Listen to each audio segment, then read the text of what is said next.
Good evening, everyone. Welcome to the Budget Advisory Board for Wednesday, May 14th, 2025. I'd like to call to order the meeting and would entertain a roll call. Chair William Brown, Here, Vice Chair Melissa Milroy. Here. Robert Bells. Present. Melinda Bowker, Here. Olivia Kale, here, Ross Camarada. Here. Richard De Girolamo. Here. Desiree Giles Smith. Here. Mildred Lowe.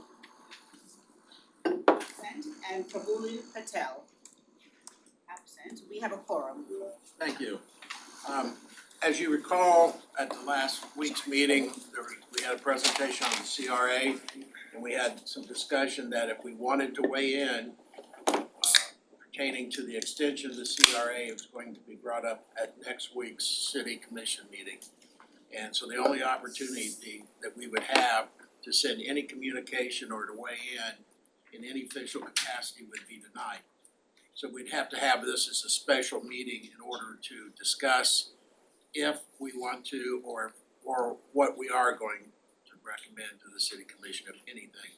So with that, I will need an motion, if it's the desire of the board, to hold a special meeting for that, and that would require a second before we do the presentations tonight. I have a question on that. I'm sorry, go ahead. Oh, I was just going to move that we hold a special meeting as you've proposed. I have a question on that special meeting for the vote. We need a second, I'll We second, need a second first, and we'll have some discussion, I'll second. because we're gonna have a meeting anyway with Okay. minutes. Alright. And Melissa Milroy seconded the motion. Do I have a call for the vote? Does that mean, Will you have discussion? oh, well, okay, let's do a discussion, then we'll. Russ? Yes, so I'm just wondering, tonight, we have a posted meeting to just ask and vote if we wanna have another meeting? No, we're going to Okay. discuss Okay, what our plan would Got be, it. if any. that's what I wanted to clarify, good. So the vote, we'll have to do a vote by name. So can I get a roll call for the vote, please? I'll do the roll call. Chair Brown, Yes, Vice Chair Milroy, Melissa Milroy, Yes. Norbert Bells, Melinda Bowker, Yes. Olivia Kale, Yes. Ross Camarado, Yes, Rich De Garmalaro, Yes. Desiree Giles Smith. Can I get a point of clarification? We're voting to have a meeting tonight, or we're voting to have another meeting? we're voting to have a special meeting. The regular monthly meeting will be next week, So when would the special meeting be? tonight. Right now? Yes, that was my confusion, Okay. How- that was my confusion. And we don't have to post it that we're gonna have the meeting can I get tonight? clarification from staff on? Yeah, just as a clarification, so at your last meeting, you reached a consensus that you wanted to have a formal meeting Right. in order to discuss whether or not you wanted to provide any recommendations. So we did reach out to the city clerk to confirm that based on your consensus, we would be able to post, so this is a noticed meeting, we did advertise this meeting. But in order to move forward, you would actually need to ratify that using an official vote, which is what you would be doing now based on the motion Got it. that was made. So we made, you're saying they posted posted the notice to say that tonight would be the meeting for the CRA. If the body said that it was okay to have the meeting tonight. Yes, the meeting that was posted is the agenda that's on the screen. It was noticed that this meeting, the new business would be the CRA extension is the one item that's listed as new business on this meeting. Yes. Okay. Mildred Lowe, Prabhu Patel. And that confirms the roll call for the motion, which has been approved. Okay, so we do have approval for a special meeting by the board as duly noticed. Next item on the agenda for the special meeting, since we will staff put on there the approval of last April 16th meeting minutes from the meeting. Has everyone hopefully had the opportunity to review those meeting minutes from April 16th, and if so, is there a motion to approve? I have some comments and I read it and I have some modifications. As I was quoted, I think I was misquoted, so I wanted to reformulate. It's a little long, so bear with me. At some point, it says, Mr. Kerr suggested protecting the additional revenue from increasing all these fees. He said he had been comparing Fort Lauderdale to other cities of similar size and suggested forming a task force to draft a comparison. Then Mr. Matthews said there were analysts in each department, blah blah. I rather mention I had been comparing some Fort Lauderdale data to other cities of similar size in regards with general revenue versus operational budgets, and I believe it was useful to bring benchmark in that process. And I reminded the board that the commission had specifically requested during the last joint workshop, I think it was after April 16, the expertise of Bob on the broader challenge of balancing the budget with declining tax revenues and growing operational budgets. So I'd like that to be clear and not in the way it had been portrayed in those minutes. So is there a motion? Is there any other discussion about the meeting minutes or any amendments? If not, we can motion to approve as amended. If there's a motion to approve the minutes Make a motion as amended. as amended. Can I second? Yep. Okay, all in favor say aye. Aye. Any opposed? Okay, meeting minutes from April 16th as amended are approved, and staff, I've asked Oliver to give you that in the amended version in writing for the recording. Which I have here and I'd give to Charmaine. Next item on the agenda for the special meeting is, are there any comments from neighborhood or public input? No one. No one signed up to speak, okay. Is there any other old business to come? Okay, moving along, new business. As I mentioned earlier, last week, we had a presentation from the executive director of the Northwest Progresso Flagler Heights Community Redevelopment Area. And as you know, it is set to sunset at the end of the year. The city commission at the workshop has suggested that they extend it for 10 years with 50% of the funding. And after 2 years, they would go back and revisit the funding formula.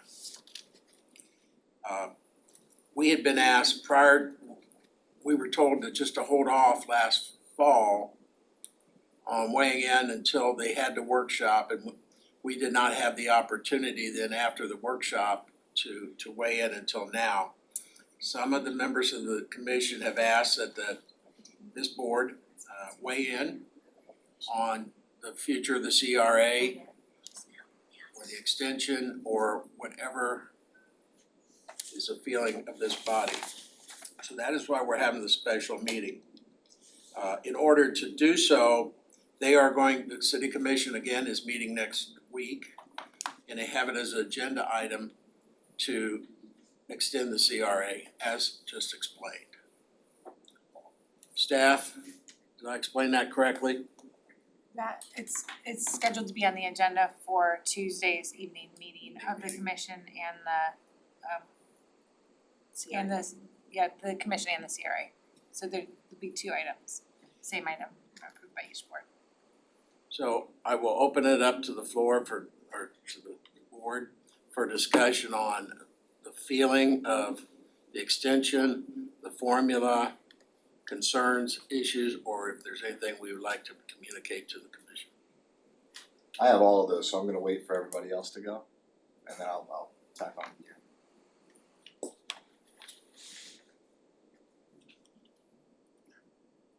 Really? Motion to approve? Well, actually, I would have a comment. I would put that question in a broader context again of suggestion from the BAB when we were asked by the city commission to try to find solutions or options or thoughts about the growing gap between operation expenses of the budget, the city, and declining revenue that Mr. Camarada reported on, I think 3 weeks ago.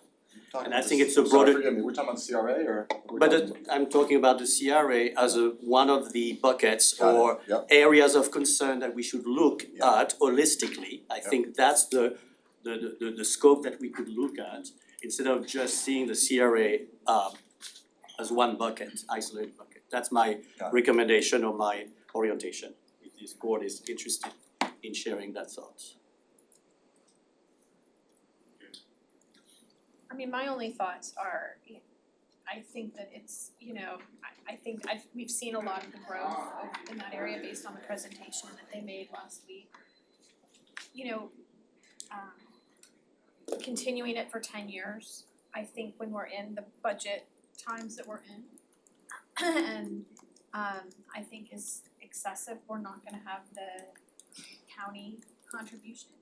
And, I like the fact that they say they'll review it every 2 years, but to me, I would say, why wouldn't you just extend it then for 2 years? If you're gonna look at something like that, why put it out there for 6 years? It's a lot of money.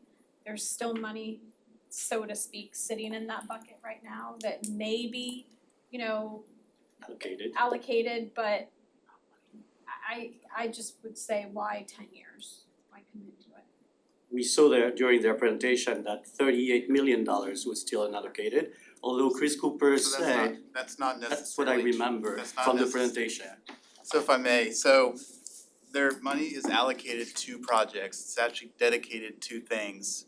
Now, whether or not those projects have actually met the milestones that are required to receive that money, because with development, a lot of times that money is doled out at intervals based on certain milestones, such as the progression of the project, right? We don't give the money up front. So that money is allocated, it has to be allocated to something, we can't have money just sitting in a fund in the CRA. So there's no money that's necessarily Chris, do you know just- offhand how many of those projects have shovel in the ground? There's a spreadsheet for that somewhere. Yeah. That you guys Does it gave say us. that where they're at in terms of if they have a shovel in the ground? Okay. Yep, it tells you exactly where they are and where they start. Yeah, That begs the question of if we haven't done, those projects have not taken flight or started with a DRC approval, what are the chances that it's gonna happen in the next couple of years if the city commission decides to renew? I mean, why not another 10 years or 20 years then? I mean, it begs the question, why? Why was it not accomplished in the decades that the CRA fund was established for? so development takes time, for one. There's a lot of time between when a project is conceived up to when it's approved for development and through building permit and construction. We've seen that with a lot of projects, both within the CRA and outside the CRA. They don't happen overnight. A lot of them are under extensions to extend their development permit because of various things like financing, insurance costs, things of that nature, where they're waiting the projects out for a longer period of time. There were projects that were funded 5 years ago that are still waiting to break ground. They may have a development permit, but they're waiting to break ground. It's just the nature of the development cycle.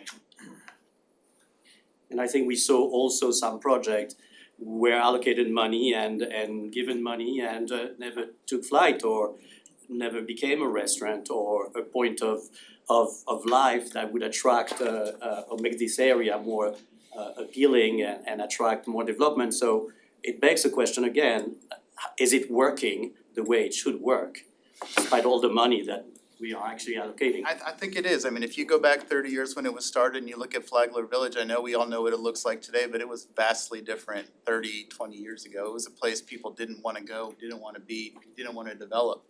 So that investment early on in the CRA in that area obviously has created a place where people do want to be, where And the there is zoning growth. and the And the zoning plan helped for the as neighborhood, I well, think so, is probably even more so. and we went through a similar zoning effort along Sistrunk and in the northwest area, so I think the idea that it wasn't, I think it was effective is what I'm trying to say, and you can see that in the areas of Flagler Village as well as Sistrunk that have continued to develop over time. So let me ask you the question, why 2 years only if we were to prolong?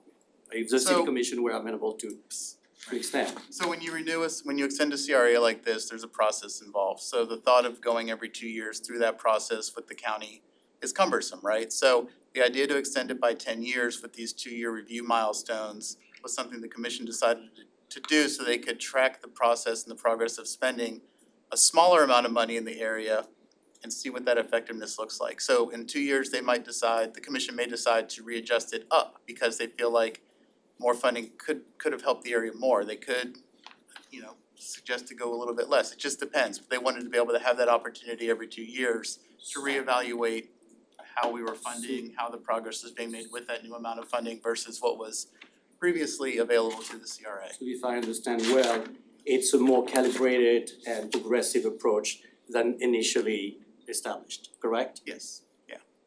So if they extend it for 10 years, year 3, theoretically, as you said, they could either upsize it or they could downsize it or choose not to do any percentage for the next 2 years, 3 years, whatever the desire of the commission is at that time.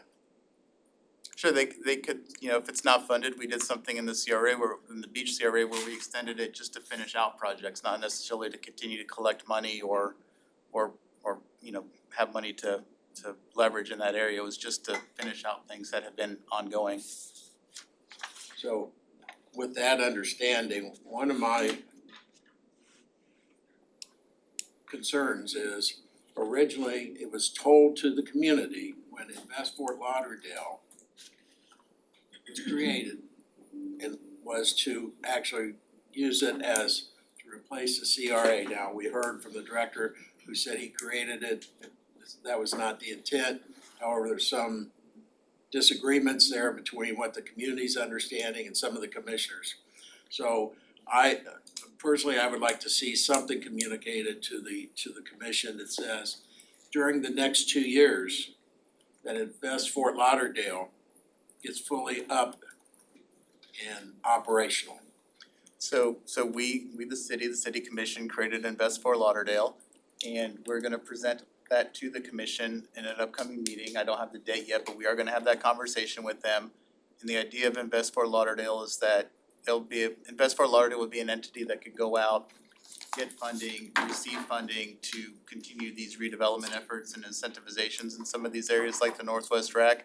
There are several projects that the CRA has funded that part of their agreement is to return money at some point once they're built back into Invest Fort Lauderdale or a successor of the CRA, whatever that may be. So there's a plan to move forward, but there are some steps that need to be taken to fully establish that. So we need to bring that back to commission and have those conversations. But I understand your point about transitioning to a new program. You're talking about redundancy or between both, or what do you? Well, use that as a way to transition from the CRA after 2 years, if it's the desire of the commission, into the Invest Fort Lauderdale. Because if it's a 501c3, the city gives money to 501c3s all the time. So the city commission, instead of funding it $6 million, just not fund it the percentage and make a recommendation to give them $2 million for that year, because they have a surplus of money per se, and use that as a way to transition over from the CRA to this Invest Fort Lauderdale. Am I explaining that that's a possibility, correct, Chris? Yes, the idea again is that this would be a successor to a CRA. Now, some of the decision points for the commission is the governing structure being a 501c3. There's some considerations that need to be made by the commission in terms of how that board is governed.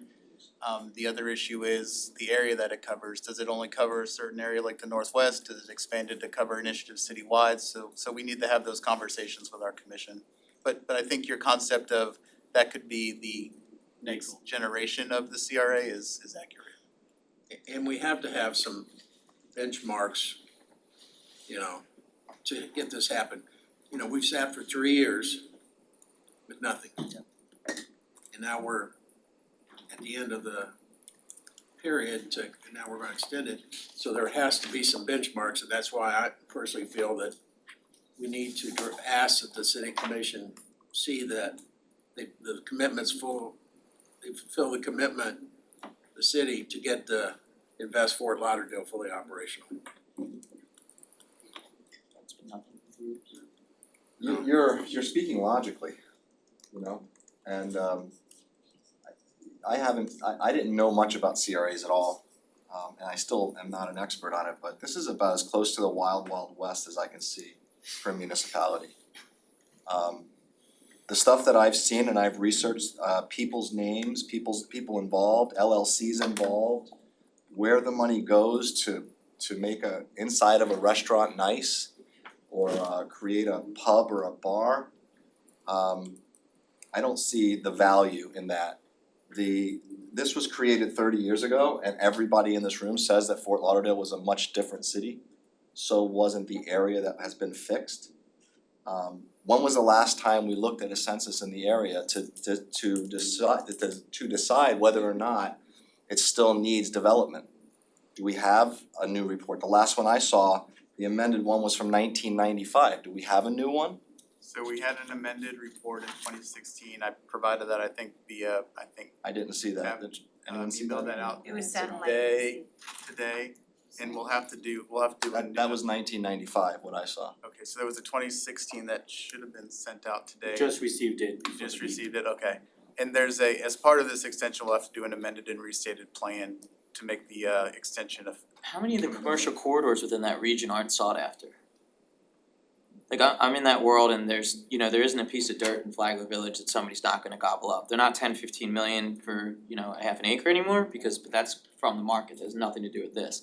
So creating a CRA in an area where land is sold for $15 million an acre doesn't make sense. And then to do TI work for a restaurant, if you have a big name restaurant and Mr. O1 comes in and they're working with a Charlie Ladd and there's a balance between TI and what they give from a tenant, and that's how the leases are done. So subsidizing a lease for a place, then you're talking about a business owner, where's that business owner live? But now you're subsidizing a business owner on a personal level, and I don't think that's in the nature of what a CRA is supposed to be about. And now we're just getting to a Bingo. point where we have a pool of money and we decide who we hand it out to make this area a little bit cooler than it already is. I don't know that it's necessary. I'm also on the board for Flagler Village, that's not the conversations that we're hearing at our neighborhood meetings about trying to revitalize the area or anything downtrodden, so that's why it's just not making a ton of sense and on my side at least. I I couldn't think say it better. you had your hand up, yeah. Yeah, you said nothing has been done in the last 3 years. Can you tell us what projects have been done in the CRA? The last No, few that, years. I don't Not think, the that CRA. wasn't, that's not what I'm was sorry, said. what was your question? Nothing it's been stagnant on the further development of the Invest Fort Lauderdale. Oh, okay. Cause how many projects have been done in the Northwest CRA? There's a lot. There's a lot, I mean, since we have the spreadsheet you got going back to about, I think, 2019 has, probably 20 or so projects on it that are in various stages of completion. And we do have that somewhere. One question I had just as far as if it's a resolution for commission on Tuesday is I understand that it's to go ahead with renewing the CRA for whether or not it's funded by the city. There is wording to essentially maintain structure of the CRA for an additional 10 years. Is that, sorry Chris, is that your? It is, so there's two resolutions on for the Tuesday agenda. One is the CRA board, the city commission, one's for the city commission. So the interlocal agreement needs to be approved by our CRA board, our city commission, and the county. And so that's the two resolutions, and it is to extend the CRAs for 10 years with just the city contribution minus Broward County, I believe the hospital district and the Children's Services Council contributing to it. And so, and essentially, as far as what the city is locked in, once this ILA, if it were to be approved, though the city can the city, I know you're talking about reviewing it every 2 years, but can the city any year decide whether or not to contribute? Yes. So like the city would have the choice whether or not the resolution is signed, whether or not to give the 5 million each year. It's not like it's set in stone, is it? So I don't think it's done through the ILA, but something locks us into a percent, I don't know. We've never done this before, so Okay. Maybe it's the plan or there's something that the commission approves that sets the percent. We can't from year to year just change that percent, it'll be locked in. And how is it locked, like how long in advance is it locked in? I thought it was through the plan, what blocks in our percent, does anyone want to confer with legal, but we've, Yeah, we'll, but we've done the Northwest and the beach for years and there's not a decision every year. It's just the percent that's set. That's part of the issue though. I guess I just Right. wanna understand what is the flexibility, for example, if we go ahead, you know, So we and say like, go ahead and do the ILA, so they have the structure, but you know, as to some of the points coming up, that there needs to be probably due diligence each year on whether the 5 million is contributed or not. So what I do know is that whatever money goes unspent or unencumbered each year through the CRA is returned to the taxing authority that it was collected by. Have So we ever given back any money? We do every year with the central city, but then we give it back to them again. Like they give it back to us and then we give it back to them, so, yeah. They give it back to the city. So that point is kind of moot, right? That's well, it's a what commission decision at the end of the day. So if the commission, you know, if the 50%, the $5 or $6 million, if some of that goes unspent or the commission doesn't approve enough projects to expend all of that money, it would go back to the city as the taxing authority that levied that generated the funds. And then the commission would decide whether or not they want to roll that back in or not. So that would be a decision on the commission's part to decide what to do with that money, that revenue. But I guess does the item on the agenda give the commission the agility to move off, if they don't want to spend the 5 million, say next year, or any year thereafter, do they have that agility? To say, yes, there is this framework for the CRA, but we're not going to fund it, let's say for fiscal year 27. Like, are they able to do that? It sounds like Laura said no. You're saying that it's, that, Well, what I'm sharing is, so we've had a few CRAs in the past and we have some right now. There isn't a decision that comes to the commission every year where they determine the percent. So I'm sharing that I don't It's a know new when or how that percent is set, but in our property tax system, it's set up once and that percent is determined through some document, which I'm trying to figure out right now. okay, no, that's So, fine. but I it's guess- not a yeah. decision that's made every year, it was set Right, it's not typically, but it's made. 95% of the increment, and then each year that's part of our budget process where we budget that transfer to the CRA. So it's not a decision we bring before the commission every single year typically. Okay, no, thank you. I'm trying to look that up. Clarification on, I wanna clarify what Laura said that, so I have a clear understanding. We definitely know it's the desire currently of the commission to extend it for 10 years, 50% funding. The other 50% will go to the general fund. After 2 years, they'll relook at that 50% allocation and can determine what that percentage will be for the next year or 3 years, whatever they decide, because it's still within that 10-year period, correct? So they would revisit it every They 2 they asked to revisit that, What does that mean though?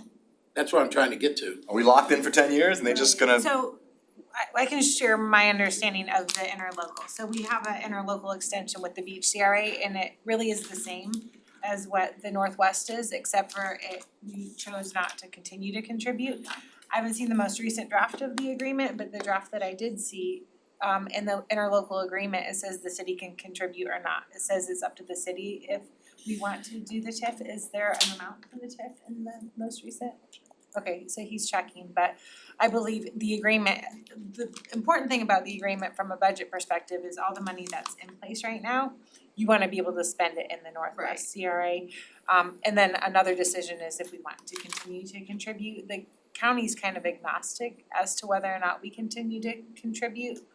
And so I think the interlocal agreement in the draft I saw allowed us to contribute or not to contribute at the commissioner's discretion. But I don't know if it's in the CRA plan that we then set the percent contribution. That's, I'm sorry, I'm not Oh, yeah, no, it makes sense. aware. We haven't done an extension Yeah. like that I'm not before clear with the then. TIF, so we're looking I'm not into clear that. either. Yeah, I mean, I'm clear as to what I think, the but- mayor made the 50% 2-year reevaluate.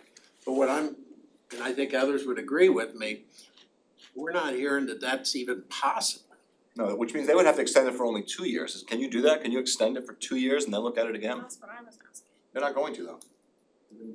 So then they're locked in at that 50% even after the 2-year mark, it possibly sounds like. it sounds like the interlocal agreement should, What's up, at a Lucas? minimum, if it could be worded to allow flexibility for the commission.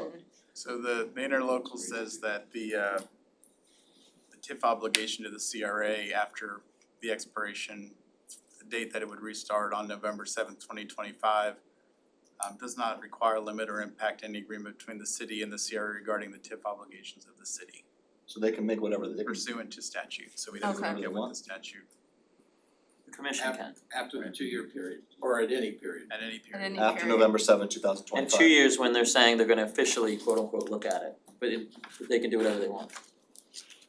So is there a new agreement being signed or it's just gonna be an extension of what's in place? Yeah. It sounded to me it's an extension of anything that happens after November 7th, they can do whatever they want. Well, it's a new Whatever you interlocal want means a new agreement constructed however they want. Is that what you're saying? pursuant to whatever the statute We need to just make our requires. recommendations as to what it would look like, I Yeah. think. Or, you know. I think Yeah, I that's don't know if you're looking for a yes or no, if Well, you should yeah, continue, what are you I know. looking for? Those are, you have a comment?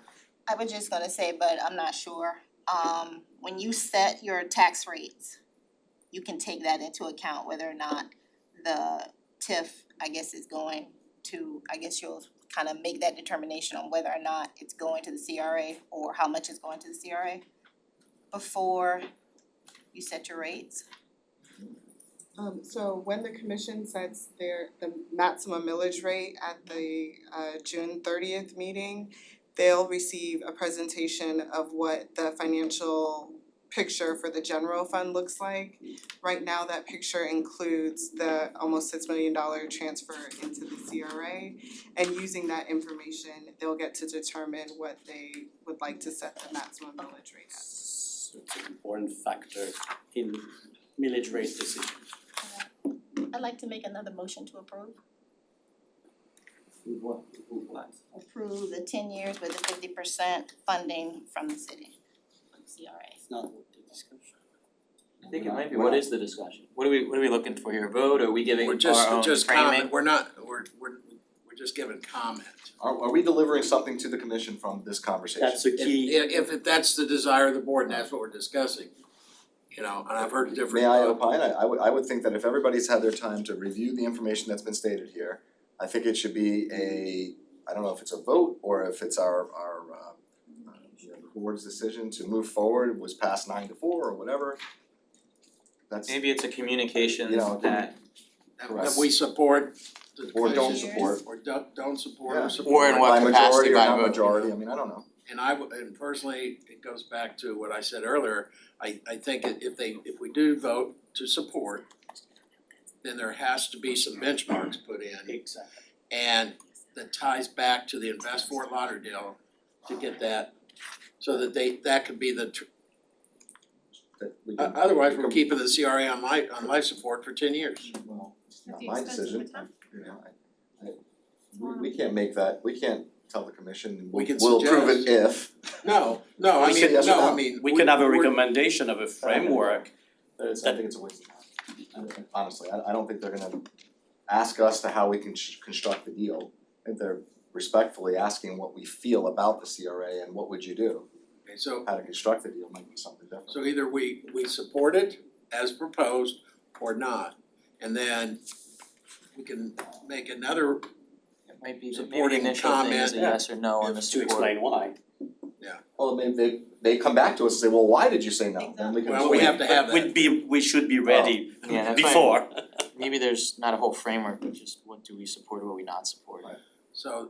So your motion is to Is that we support the 10 years with the 50% funding and a review it after 2 years, each year during the agreement.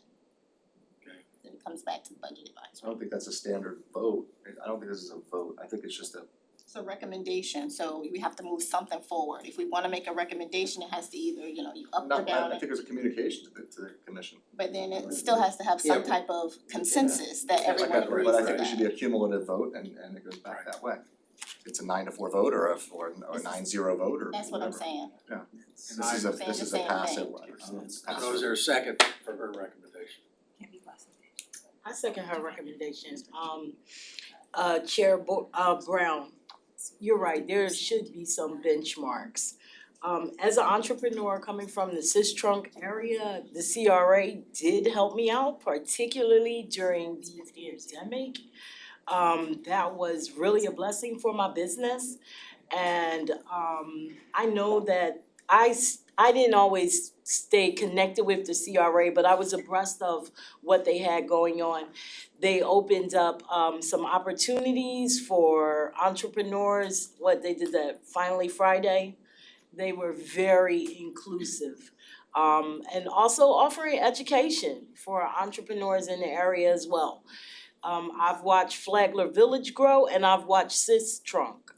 Sistrunk is really just getting to a place where it's really just getting there. Flagler Village was done first, and in my view and perspective. I was in the area, I am in the area, but I moved in 2017. So from that time on, I saw Flagler Village grow, I saw their business district do well. Now they have the wineries that spread out to South Middle River. Sistrunk, not so much. It's just now getting to a point where it could really be a business district. So that's the only input that I have is usually from a business perspective, you know, from working in a business in the area. But I didn't go over all their numbers like you, Ross, so I thank you for all your information and input, and everything I learned here is appreciated. So the chair can make amendment, correct? Can the chair make an amendment, friendly amendment? We don't really have Robert's rules of order, so it's up to you for it. I think if you make an amendment, they have to accept the amendment and second the amendment. So based on her comment, I would like to recommend that we send amendment to, if it passes a support, that the benchmarks be developed within the next 2 years that incorporates Invest Fort Lauderdale in the as the transition starts occurring of the CRA prior to sunset. I guess my point to that would be that I think what I heard from the CRA director, that the Invest Fort Lauderdale was to augment, it was not to replace, so. So it's intended to complement for now, Exactly. and at some point in the future, When the CRA is no more. to be a successor to. Where does the money So from it was the intent to, Complement now and then be a successor to it in the future. Okay. And I did a quick review of the statute just to answer a question that was out there before. The minimum amount of TIF funding that can be allocated to a CRA a year is 50% of whatever that TIF is. So the proposal right now that the commission provided is the minimum funding amount that could be allocated towards the CRA. So there's not room to move lower in that range. I'm confused about It could go above, but not lower. what is a revisit? Yeah, by ordinance. the 50% of the revenue that comes in for that district. So the revisit can only, Make it go higher. yeah, Or abolish, I mean, that's all, it's not Or years an all-out years, they can abolish. decide, Or yeah. retake the money. Right. understood. And that's why I offer this amendment, because it was clearly from my perspective that 3 years ago when this was discussed, that's Fort Lauderdale, it was discussed with the idea that it would succeed the CRA at the end of this sunsetting period of this year. That has not occurred. 2025? Yes. Yes. So that's not occurred. They're extending it for 10 years, that's the commission's recommending.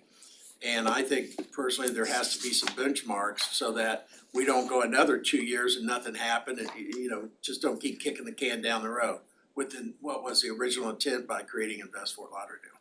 Is it And pointless, as you said, it's logic. is there a reason to have a vote by the BAB for either abolishing it right now or not, and then noting that to them, say it's a majority in either direction? Is that impactful to the commission to say that the BAB feels like this should continue or it should be abolished right now? Is that majority in either direction impactful to communicate to the commission, or is that a waste? I think they made the decision pretty, I mean, otherwise, but they They have. don't, they never have to listen to us, I'm just trying Yeah, to I know. communicate to them what we feel in a way. That's all that So suggestion Chair, was. just Oh, sorry.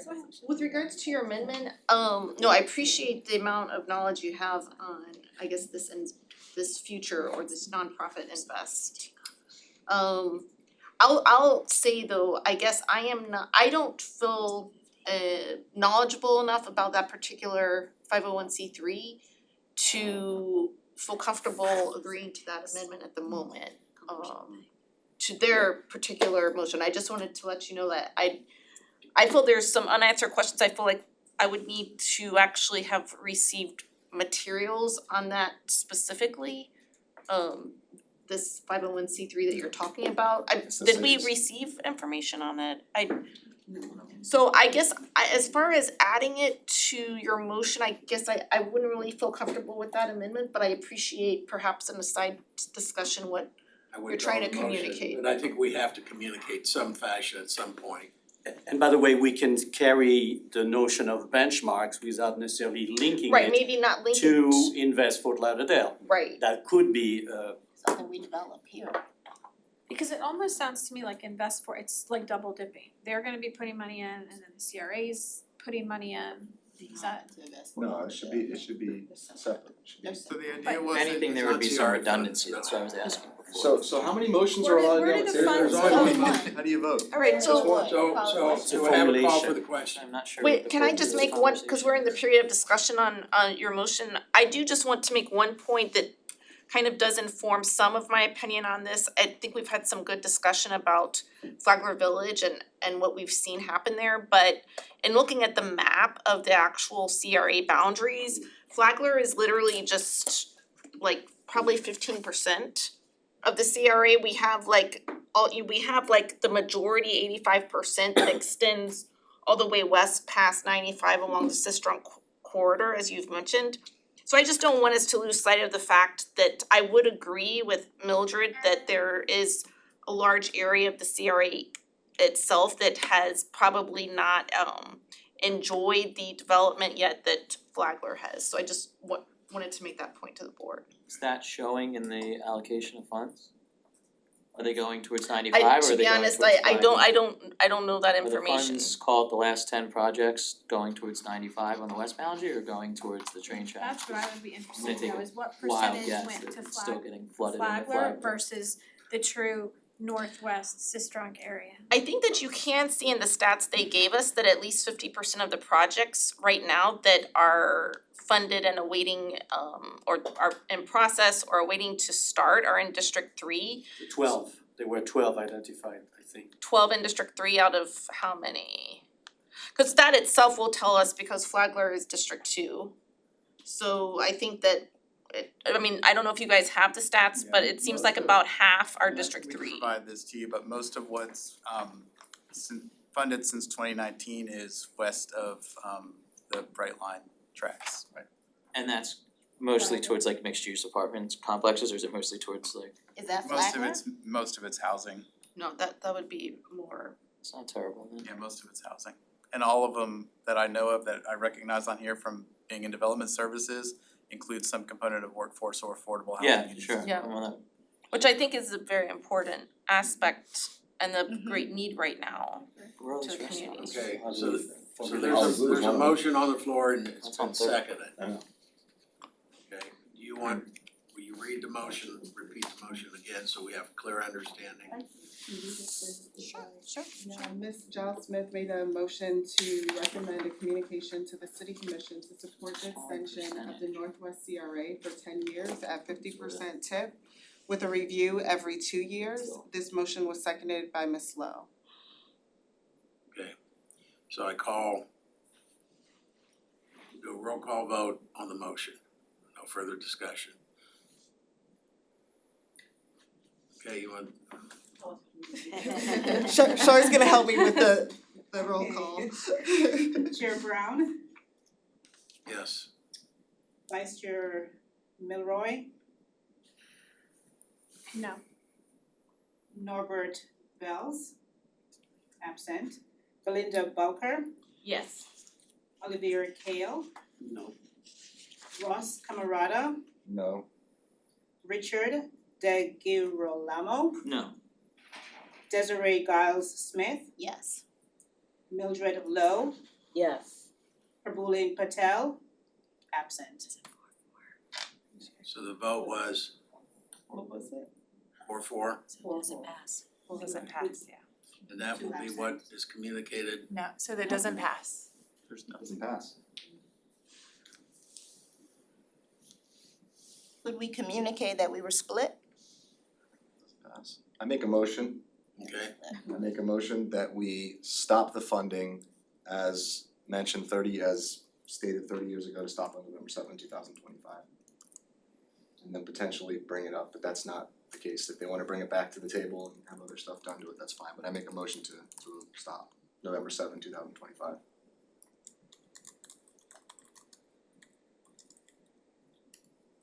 There's a motion on the floor, is there a second?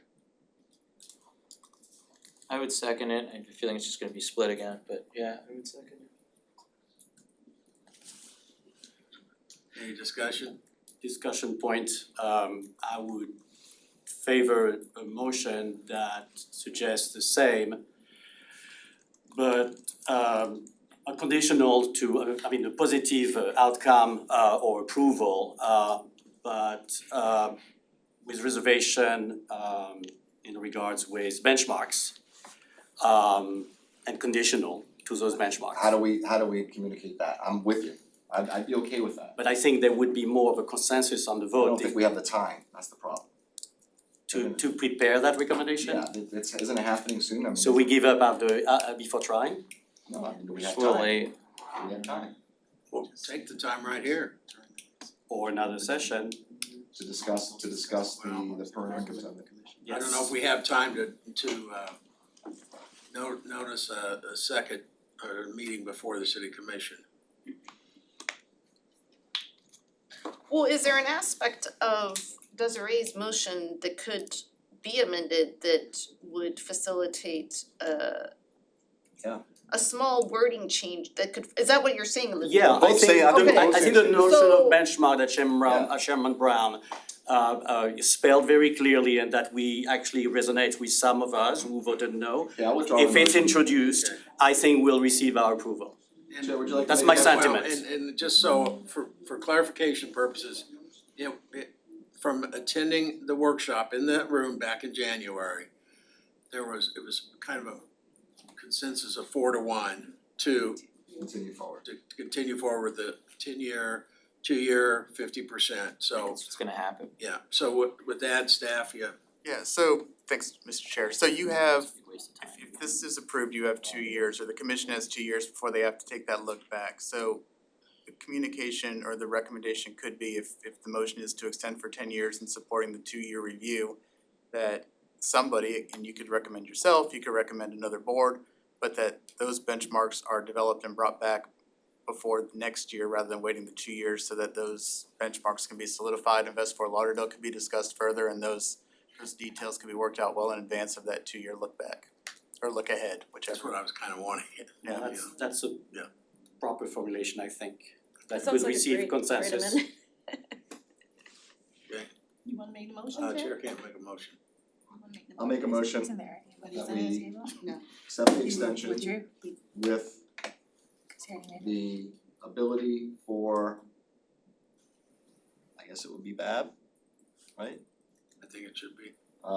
With the ability for BAB to review the metrics in 2 year, benchmarks in 2 years from now, to bring it back to the table. I think I- you said not 2 years, you said 1 Next year. year. 1 year?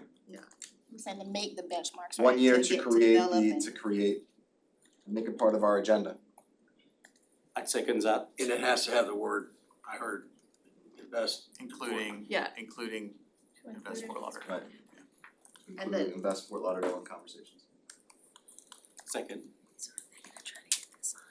Any discussion, can you read the motion back so we have the correct language? Yes. Okay, so Ross is gonna help me through this. So Mr. Camrata made a motion to recommend a communication to the city commission to support the extension of the Northwest CRA for 10 years at 50% TIF with a review every 2 years, with the ability for the Budget Advisory Board to create benchmarks to include Invest Fort Lauderdale within the first year.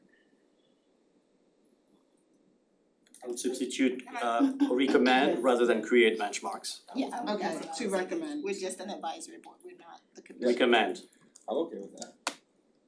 I guess I would say that it would be recommend that there be benchmarks created for review by the BAB, and that additional focus and information would be provided on Invest Fort Lauderdale.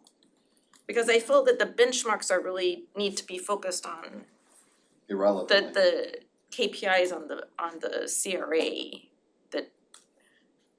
So there's gonna be further review next year by the BAB. And then separately, there's going to be information provided to educate us on Invest Fort Lauderdale and the potentials there. Is that what you were saying? Is that essentially, because I feel like the I think benchmarks are I not, think that's gonna get what we want. I don't think the benchmarks are entwined with Invest Fort Lauderdale. No, it's So- a different. No, Yeah. it's a different So it's two different things. Our intention is to bring forward education on Invest Fort Lauderdale. Yes, How we that- do how that want How that education. ties into, Yeah, in relation Before to. we how say it ties into the anything CRA. Yeah. affirmative or negative about it. So is Wow. that, we got Do it? we have a? Is it clear as So the part that I got, the budget advisory board would recommend the creation of benchmarks to be reviewed by the BAB with additional information to be presented on Invest Fort Lauderdale. and how it ties into CRA. Okay, and how it ties into the CRA. How it Or correlates, complements. complements, If correlates. it does. Perfect. And We it have was a motion, seconded and we by have a second. Mr. Kale. Kale, perfect, thank you. And my buddy Char's gonna help me out again. Chair Brown, Yes, Vice Chair Milroy, Yes. Norbert Bells, absent. Melinda Bunker, Yes. Olivia Kale, Yes. Ross Camerata, Yes. Richard De Girolamo, Yes. Desiree Giles Smith, Yes. Mildred Lowe, Yes. See? Prabulin Patel absent, and we have a motion passed, 1, 2, 3, 4, 5, 6, 7, 8, 0. okay, thank you. This will be communicated at the time resolution. Is it gonna be a resolution or a motion at the commission meeting on the agenda? The interlocal agreements are resos. This communication probably won't be on the agenda. It'll probably need to be a walk-on through the clerk's office, because it'll be too late to publish. Okay, Will it be sent to the commission, the recommendation that we made? I think we should communicate it in advance of the next meeting since the ILAs will be on the agendas. yeah, because they ask us to weigh in and that's what we're doing. And I would encourage members of the board to be there that evening, even though only one can speak, because it's not a published joint meeting, but to show the support on this recommendation.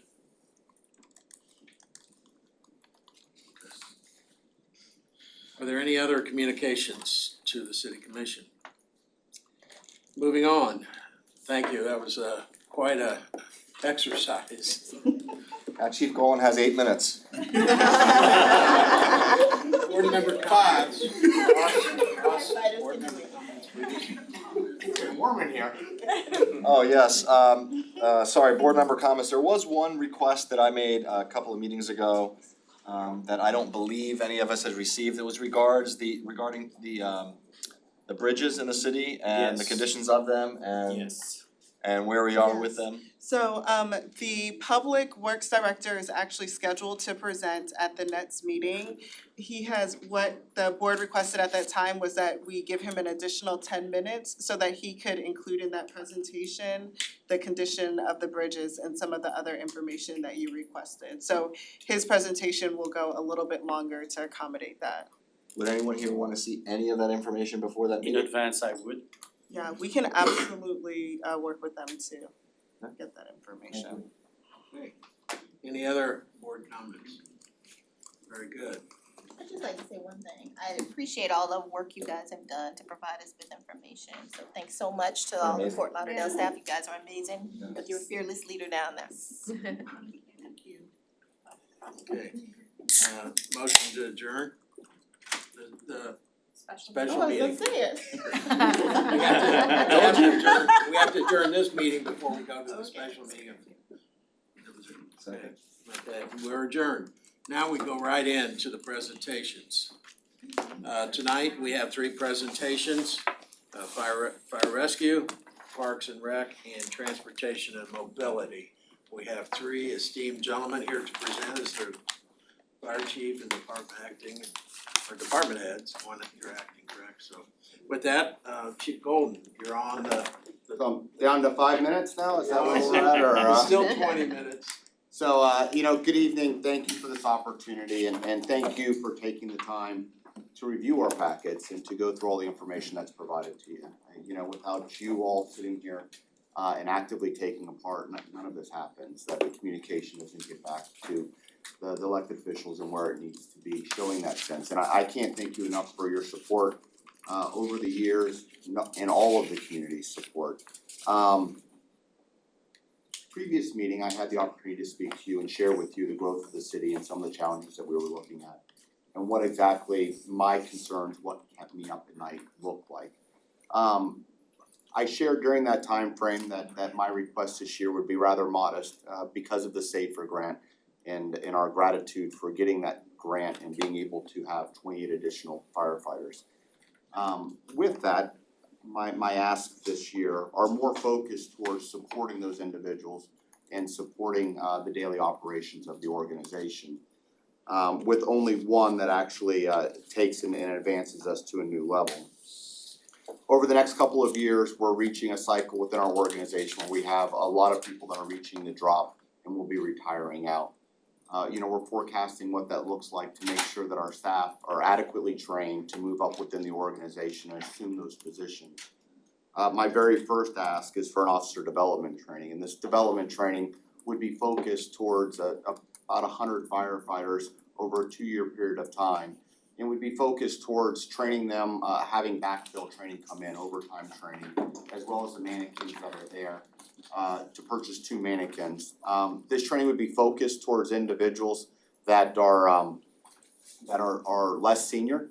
Obviously we want to invest in the future of the agency and to make sure that we're putting the training where we're going to get the most value out of it for the future. The next priority that I have, or the next request that I have, is a timekeeping administrative support. This is a civilian position. Historically, what we have done in the past is this has been a firefighter that is on days. The challenge that we have there is there's no continuity in that. Inevitably, their goal was to continue progressing through the organization and as they're promoted up, they move out of that position. Obviously, timekeeping is so incredibly important to the organization to make sure our employees are being paid accurately and they're receiving that paycheck, receiving the time every 2 weeks. It's huge impact on morale, and having that continuity will afford us the opportunity to make sure that that morale stays maintained, that people are paid the way that they are, and that it keeps us in our budget by making sure that we're also not overpaying people at the same exact time. And I think we're able to do that by having the continuity of the civilian staff that's in that position so that they're there well past just a tenure of someone that's being promoted. The number 3 priority is a whole blood program. When we look at departments across the country and the ability to increase survivability in traumatic events, whole blood undoubtedly is providing this in a pre-hospital setting. Last year, we responded to a little over 1,100 Trauma 1 events or traumatic events that required surgical intervention. And when you look at those, if whole blood is administered for various medical journals, if it's administered prior to getting to the hospital, it, depending on what journal you look at, increases survivability for the first 24 hours somewhere between 60 and 90%. That's unbelievable. To be able to give someone that extra chance, to be able to give the surgeons the chance to be able to get in there and make corrective action by administering whole blood in the field. I think is something that we really truly can't just rely on other agencies to provide to the community. So the ask there is for us to establish a whole blood program and to bring it to the community, where we would begin to administer whole blood in the field. Currently, we utilize other resources like Broward Sheriff's Office to do that. There's a delay, they can't get to certain parts of the city, and this would allow us to be able to administer that throughout the entire city. There's a rotation if you've read through or died, and so the blood does expire, it's on a 21-day cycle. And what we'd look for is certain units of blood during that particular cycle that would meet what we have forecasted as the need or the patients that would be eligible to receive that whole blood. The next priority number 4 is various equipment enhancements. These equipment enhancements were underwater sonar for the dive team, some technical rescue applications and things like that. But this is all new equipment that we do not currently have. There's also some items in there for our fire investigation team, such as respiratory protection, they're called PAPRs, that are utilized while they're doing an investigation, as well as cameras that afford them the opportunity to get 360 views and document for further investigation, or should it have to go to court, so that the documentation is there. The next one, number 5, is emergency management administrative support. Once again, this is a civilian clerical position. And as we've seen, we've seen a tremendous increase in special events throughout the city, such as Tortuga and street festivals, and all of that takes a backside to someone in the office that's scheduling, that's making sure they're there, that's collecting those funds, distributing those funds, and there's also administrative fees that are tagged on to those events. This civilian personnel would help with that scheduling, would help with that coordination, but there'd also be a double fold. Our emergency operations center that's activated normally once a year for whatever event comes through. The FEMA paperwork that's for reimbursement when we do have an activation or a declaration of emergency, our UWASI grants, things of that nature would all be handled by this individual and be a civilian person that has the continuity to continue to grow with the program as it moves forward.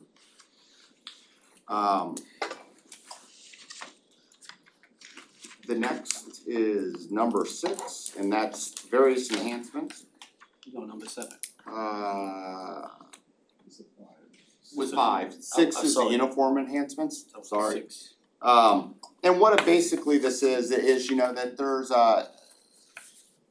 I've done a lot of research with personnel and how to motivate individuals. You know, we're doing a lot of things that I'm sure you're seeing in the local news in regards to reunification and trying to instill that dopamine dump that an individual gets when they look good, when they're rewarded for what they're doing, and providing them with a reward type of concept that truly benefits them in a way that you can't have in just monetary.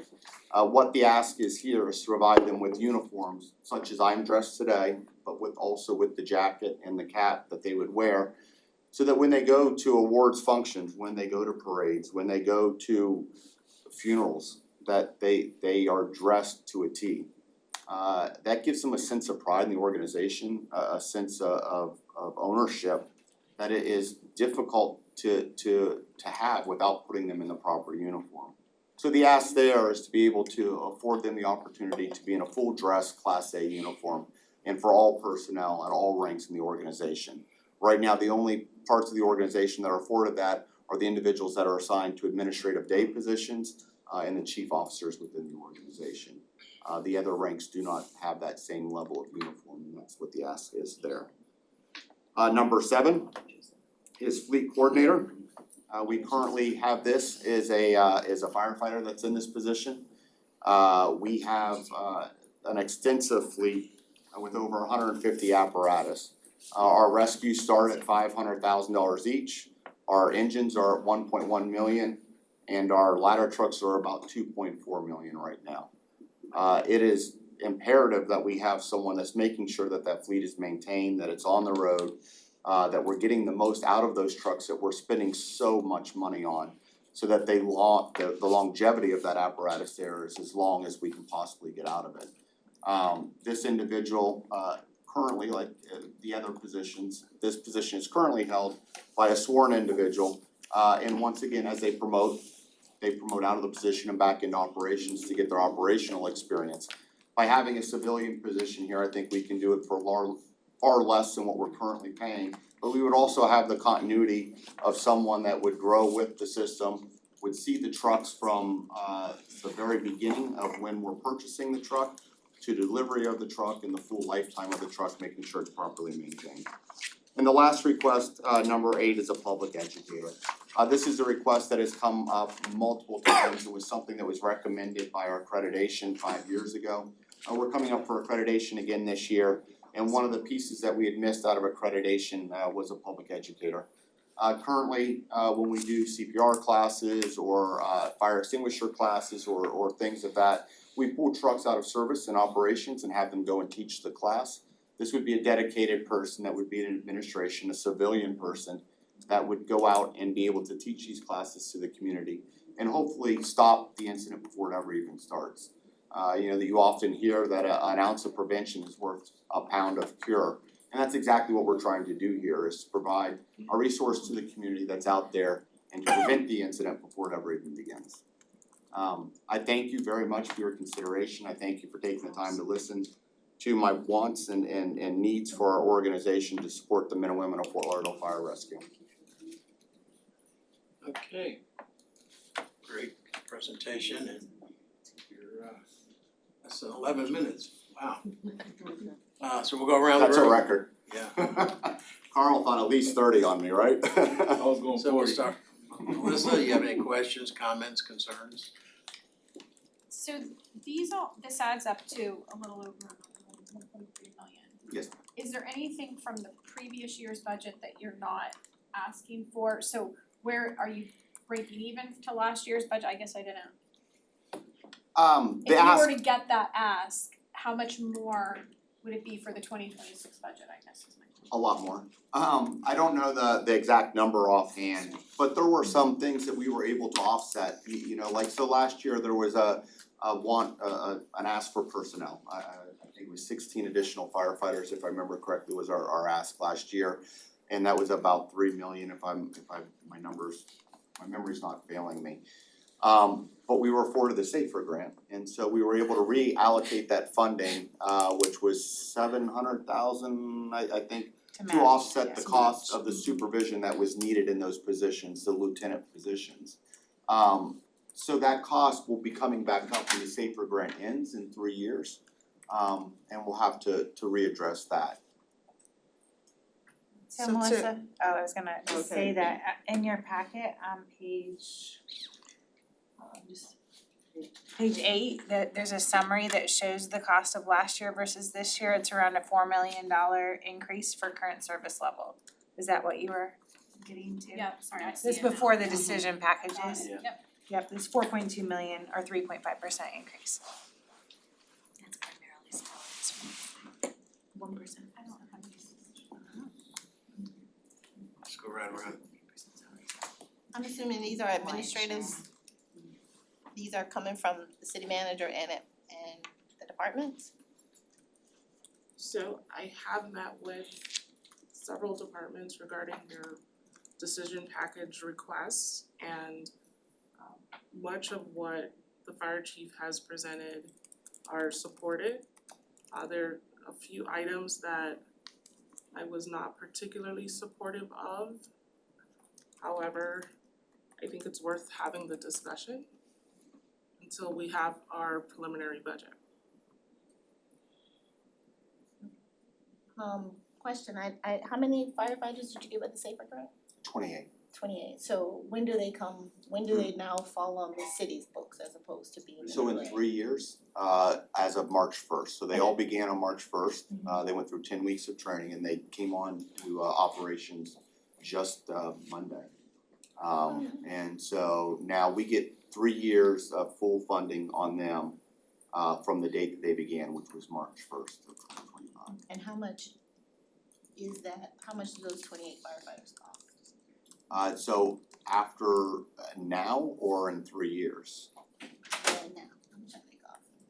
I don't remember what that number was. It's a little over $1 million a year for the general fund supported amount because of the way that we staff those positions. We're utilizing lieutenant positions instead of firefighter positions. So we have to pay the cost differential between a firefighter and a lieutenant. So when those firefighters come due, I guess when they drop off the SAFER grant, how are we gonna?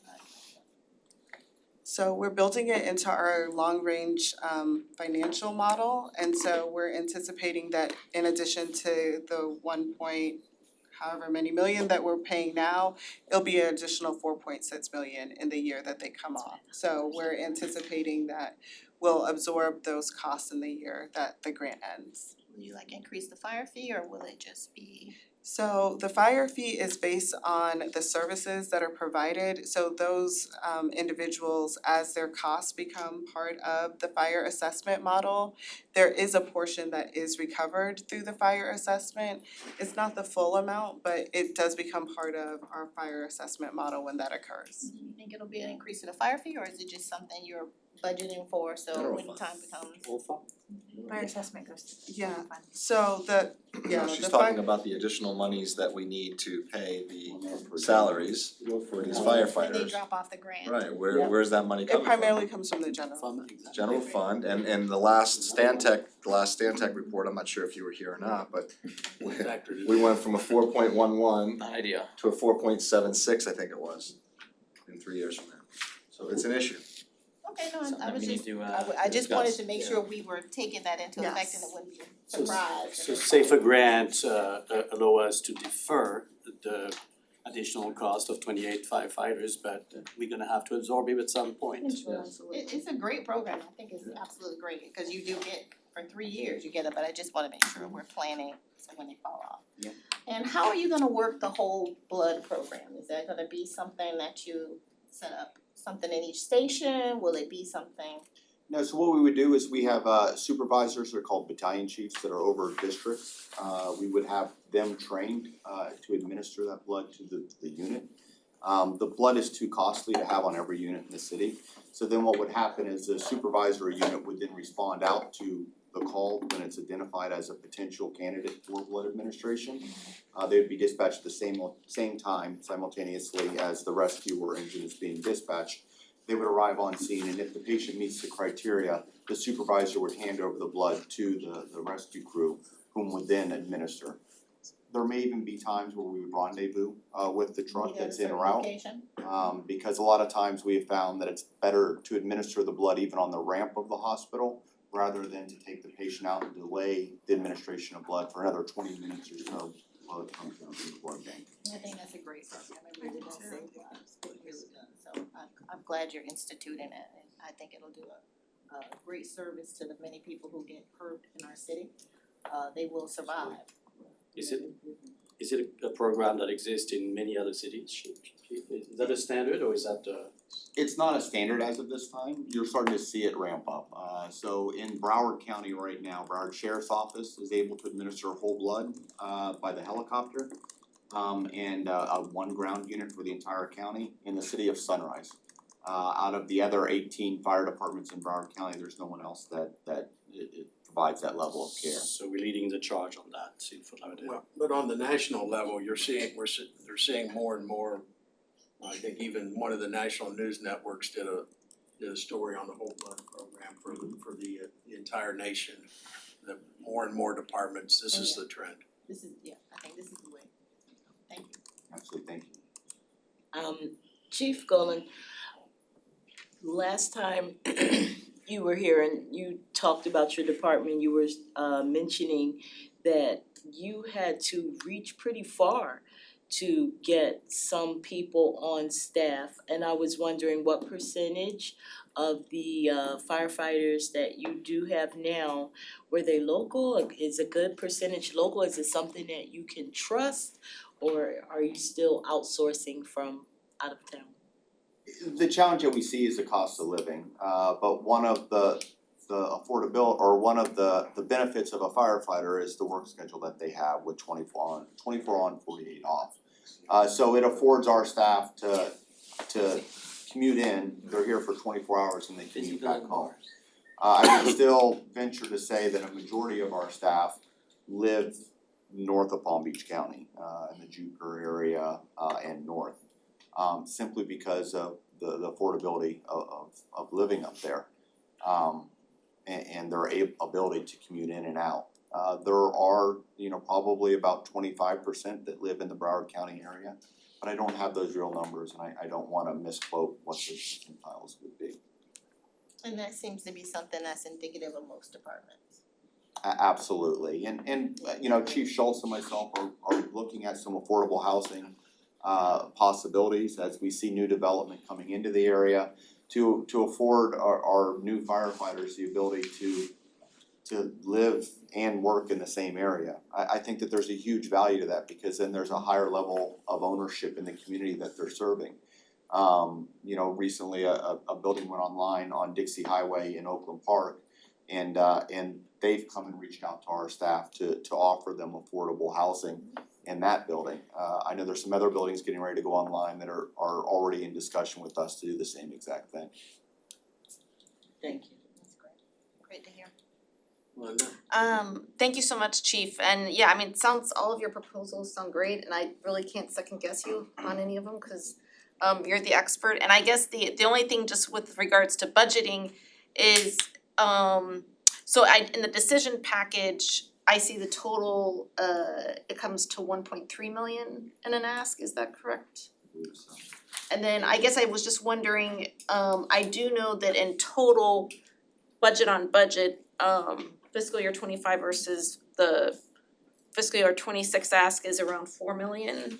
Yeah, so 4.2 million. And so I guess the difference between the 1.3 and the 4.2, is that capital outlay or? No, so the 4.2 represents the base budget, so we consider the base budget, what will it take for the department to provide the same level of service tomorrow that they provide today?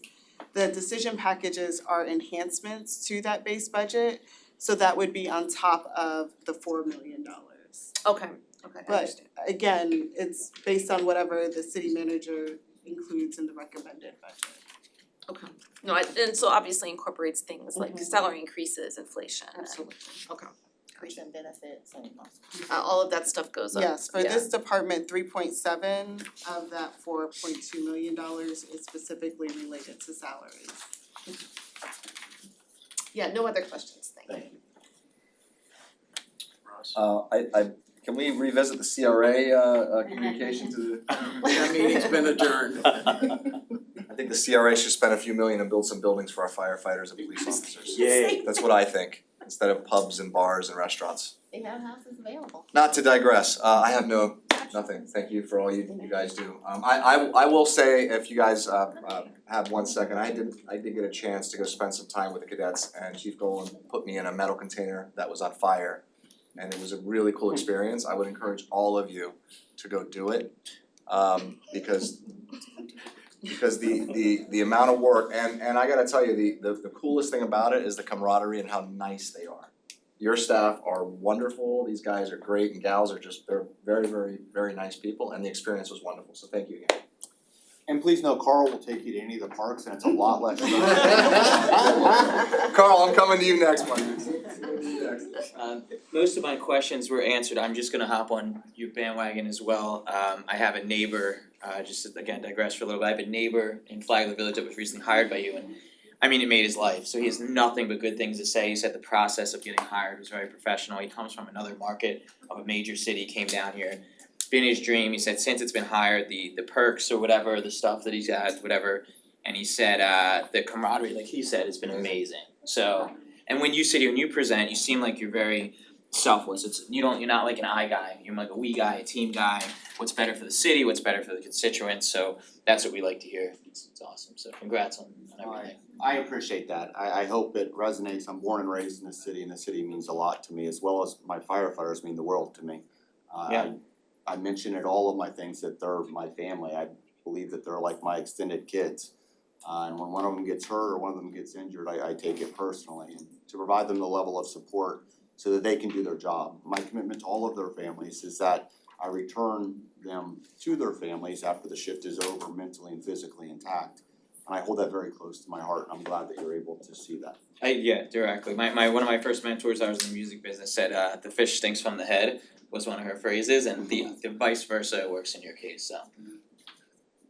I will have one thing, I did notice when I was driving to the live fire, outside there, you all had like a training facility, like ramps and ladders, and it's kind of beat up and it's not usable, it's dead space. Would that be something that you would like to have again? Do you have any of that? Is that usable? Is it? Most definitely, you know, for a department of our size, a training center is needed, but it's needed from a complete profile of public safety. The police chief and myself have had these discussions, and we have some plans in place to try and make it as cost neutral of an impact to the city as possible. It's not set for this budget, it's not fully baked, it's something that may come up next year, or Please, I down. won't be here, but can you guys try and work on that? Cause I would love to see, you know, these guys and gals have just the best training facilities that they, you know, that we could possibly provide them. We have the money as a city, you know, we're spending it all over the place.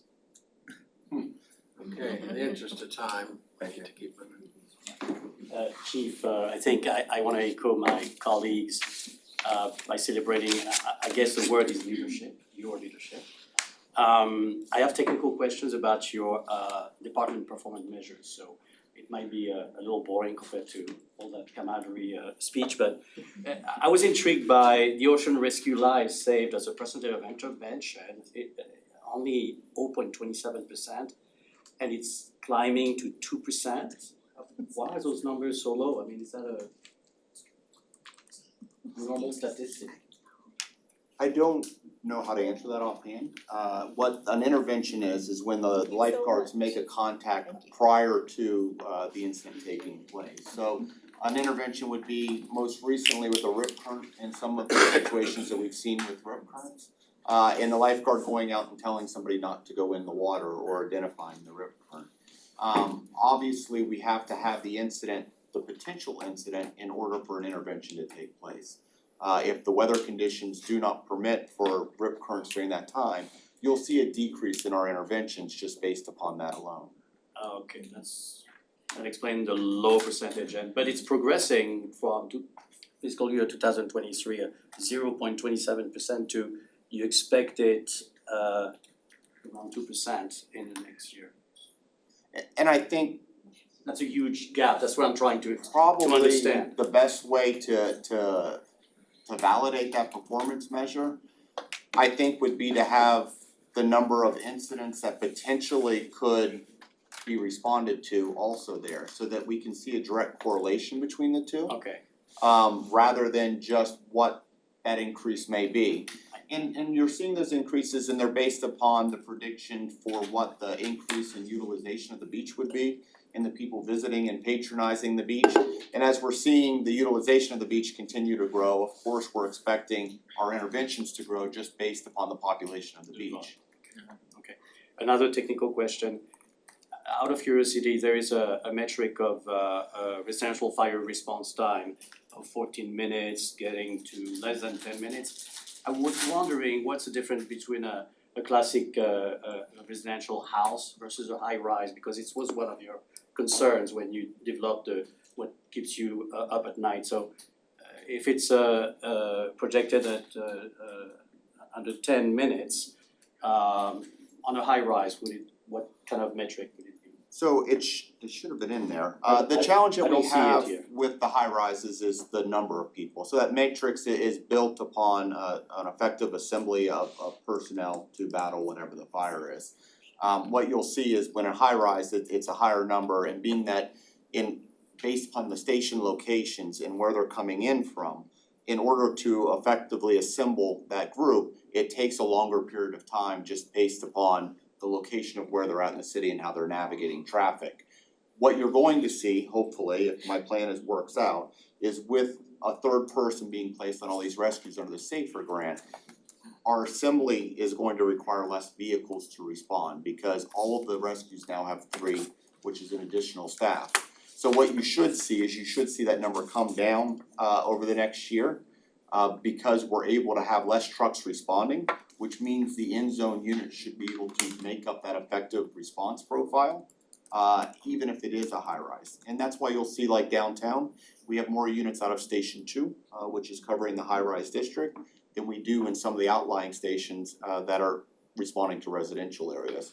And that's to get that effective force on scene within that timeframe. I was curious about, in the office of the chief, you have one of your major project in fiscal year 2026, create and launch a fire rescue plan review business intelligence reporting dashboard to monitor the turnaround time for plan reviews. What does that mean? I don't understand. Okay, so we have staff that are a part of DSD, and they review the plans when they come in. So when a building submits plans that they're building a brand new building, there's a life safety component that's a part of that. Obviously, there's revenue tied to that plan review. And there's also turnaround time that we want those plans to go through in a timely fashion. What we're trying to build is Power BI matrix that are able to see the revenue producing side of the organization to make sure that we're meeting our benchmarks. And it wouldn't just be in plan review.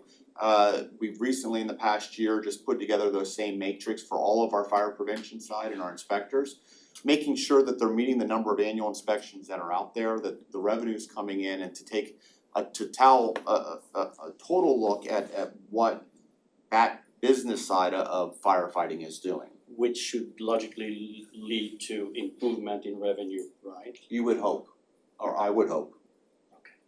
Obviously, what's the saying that gets measured gets done? Yeah. And that's exactly what we're looking for here is instead of just saying, hey, go out and do X number of inspections, or I need you to review so many plans, now to actually have data that's there that we're looking at to make sure we're staying on target. What improvement quantitatively are you expecting that it would impact the revenue? I don't have those numbers. OMB would be able to help arrange some of those I'd numbers. be curious. But it's making sure that we have workload balance. One of my commitment in the last 2 years as fire chief has been to have workload balance in all areas of the agency. And this is just one area that we haven't really addressed yet with fire prevention. So we need to make sure that they're not underworked, but they're also not overworked. And that you may hear next year, I may be coming back and asking for more fire inspectors, but there'll at least be data tied to that request showing what revenue they're capable of producing and have real numbers behind that. Thank you. Anything else? Okay, I'll be very brief. I view the chief as running 3 businesses. Fire department, which is fire rescue, EMS. Ocean rescue, which is different from the fire department, and emergency management.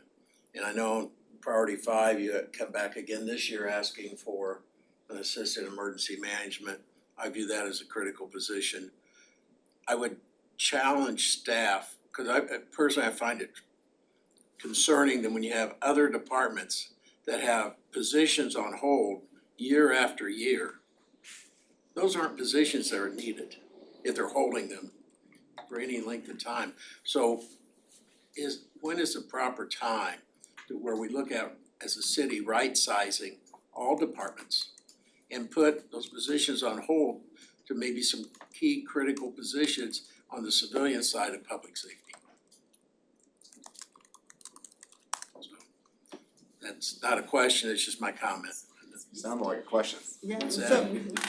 I What's mean, anecdotally, I can answer. So we are reviewing all of the vacancies as a part of the budget development process. It's part of our process each year.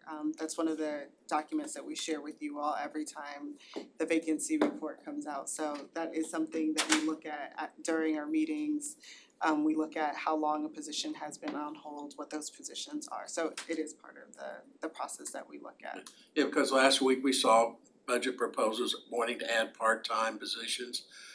Fire again is asking for a couple. I'm sure next week we'll hear from other agencies and departments, I'm sure in your presentation. So, as long as we're doing hopefully a conscientious right-sizing review, Absolutely. prioritizing, okay? Thank you, Chief. Thank you. Thank you. Carl. Yes, sir. Good evening, Chair Brown and members of the Budget Advisory Board. Carl Williams, your Parks and Recreation Director. You know, as we kind of got into our budget season and started to look at how we wanted to operate and to kind of delve into some of our requests for this upcoming fiscal year, one of the themes that we looked at was not only just to be efficient but also effective. And so with the request that we have in front of you here, kind of focus a lot on efficiencies and effectiveness for our department operations. So without further ado, our first request under this fiscal year as a decision package is a facility assessment management work order platform. Currently, we have Main Track, which is a subsidy of Rec Track that we use on our recreational side. And Main Track is a bit outdated and it doesn't allow for integration into other systems that we utilize throughout the city. And we're proposing with this request to identify a software system where we can eliminate some of the duplication of efforts in our submissions for work orders. Our system and our department and kind of what we're in charge of impacts several areas, such as we've got about 145 buildings that we manage through our facilities areas, 110 plus parks. We also manage streetlights and our medians throughout the city as well as our open spaces. And so we really need an effective work order system that'll allow us to have systems to talk to one another, to improve some effectiveness and efficiencies that we can have. This system would also allow us to communicate other projects that are going throughout the city so that there can be some synergy there so that we won't start a project if there's another project taking place in the city. And so this particular request is for that. Our second request in this year's fiscal year budget is a rental to go from owning a beach dozer to renting a beach dozer. This particular equipment we utilize at our beaches and is used daily to remove sand, seaweed, and things to clean our beaches. One of the challenges that we deal with is, of course, the saltwater erosion that takes place with equipment. And so, because it's on the beach and it deals with the saltwater erosion, this equipment lasts anywhere from 3 to 5 years. And so, the ask in this particular request is to rent a dozer, which comes to about $6,300 a month, which is $75,000 annually. This allows us to get a new vehicle as needed, and it allows us to have a better use of those funds as opposed to buying a new one, which comes in at $235,000 that we'd end up having to replace in 3 to 5 years. The next request that we have focuses on our lovely restrooms. Our restrooms get used quite a bit throughout our various activations that we have throughout the city. And one of the challenges that we face as a department is to really try to keep them clean, keep them presentable. And it becomes a real challenge when there's not a lot of providers and we don't have a lot of staff that we can kind of identify in place to provide that level of service. We currently have a vendor that does most of our restrooms or provides those janitorial services for our restrooms. And the challenge with it is just that we do have a lot of use. We do have the unhoused that use them a lot to as their own personal bathroom, and oftentimes we get dinged on about the condition of them. And so it becomes increasingly a challenge to see and find creative ways to improve upon the appearance of those restrooms. Now, in this particular proposal, we're looking at hiring some part-time staff to work in some of the higher end areas that are very busy, very utilized, and have them really stick and clean those particular areas. We still continue to utilize our vendor to provide the services, and in this request, there would be an increased service to the areas outside of the areas where our part-timers would be utilized. Just for context, our restrooms that are the highest use include Esplanade Park, Mills Pond Park, Holiday Park, and of course our Fort Lauderdale Beach Park. And so the idea behind this is to really identify staff to help us identify and work in those high functioning areas, but then also utilize our vendor at an increased level to take care of the other restrooms that we have throughout our park system.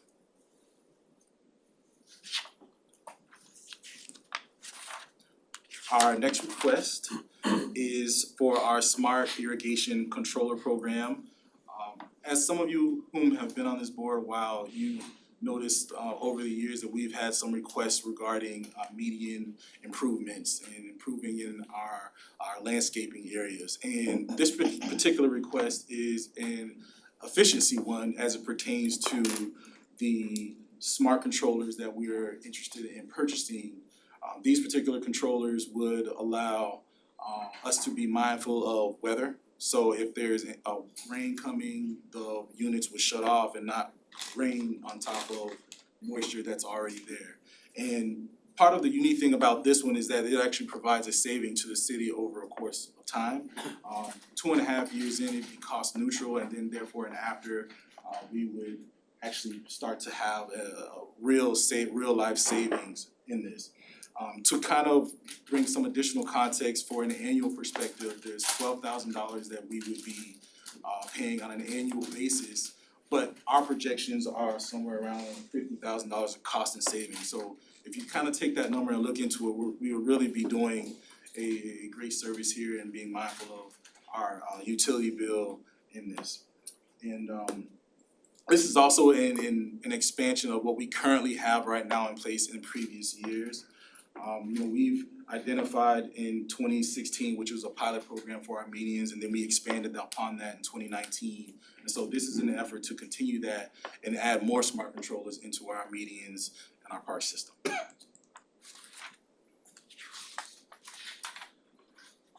The next request, request number 4, deals with our youth transportation services enhancement. So currently, right now, we have a large bus and a small bus that transport our various programs that include our play program, which is our after-school program. We have winter camp, spring camp, of course, our summer camp, and then we also have our teen programs, as well as our Club 55 programs as well. And so the ask in this particular one is to identify another large bus, because our programs are truly starting to be a lot more dependent on the transportation or our ability to provide transportation, especially in our youth programs. A lot of the schools that were adjacent to our parks have changed and or have the let out times for them has changed, which kind of causes some issues for us to do pickup and drop offs for our particular program. So the ask in this one is to identify a bus as well as a full-time driver to assist not only with our play program camps and Club 55, but just in general logistics for our programs as a whole. Our next request is, if you remember last November, our city commission approved all of our city parks to be dogs in parks on a 6-foot leash. And so as such, part of that discussion led to we need to reduce and change or adjust our signage so that it encompasses that change. But then it also requires that we have dog stations available. So for those who are utilizing their dogs and enjoying their animal at the park, they can also take care of the feces and areas like that safely in a park. And so this request is a complement of the change in direction in our park rules from our dogs in parks, and be able to change the signage as well as our dog way stations and signage as well. So with that being said, I've completed our requests. I'd like to think that we kept it rather light because it's not a year to really ask for a lot of things, but I did find it pertinent because there are areas that we could be a bit more efficient and effective in, and these particular requests reflect that. Chair Brown. Okay. We'll start, go around this way and I'll end up. Okay, thank you. I'm relatively new on this board. Could you remind us of the revenue streams, Marina Swim Club? I see a lot of things, for instance, number of recreation and aquatic program participants are going up from 16,000 to 17 and in fiscal year 2025 and projected to go down again in 2026. I'd like to know why. Same logic on the marinas, I'd like to understand how much revenue that represents. I don't remember, it was part of Ross Camerata report, I'm not sure. But if you could refresh my memory on that. And I'd like to know more about the median and your projection of how much do they cost in capital, how many medians have we installed, how many medians are we planning to install in the next couple of years, but fiscal year 2026, and what is the cost of maintenance? If we pay, let's say $1,000 for a median, what is the load for maintenance? I'd like to have an idea of that, and I didn't find it in the documentation, so if you can indulge me on those, I would appreciate it.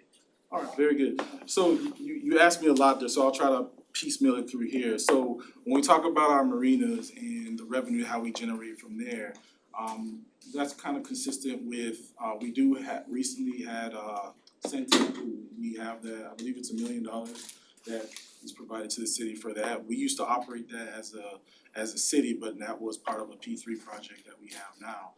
And so that's $1 million there that we have in revenue ongoing as part of that agreement. And then we also have our dockage fees and that we utilize for our marinas. So that pretty much takes care of like our marinas and how we obtain our through the tenants that we have through our marinas and through our partnership that we have with the Las Olas. With our aquatic programs and our swim programs, so a lot of our function as a department really provides on providing a service as opposed to generating revenue. A lot of our programs are highly subsidized because we do recognize that we provide these service in quite a lot of them in lower socio-economical areas. And so we try to make those programs very not only accessible but also affordable. And so they're not all free, but they are at a highly reduced price. So like, for example, you know, when we provide, we have summer camp getting ready to come up now. We do sessions, a couple sessions that we have throughout the summer, which is a 7-week program.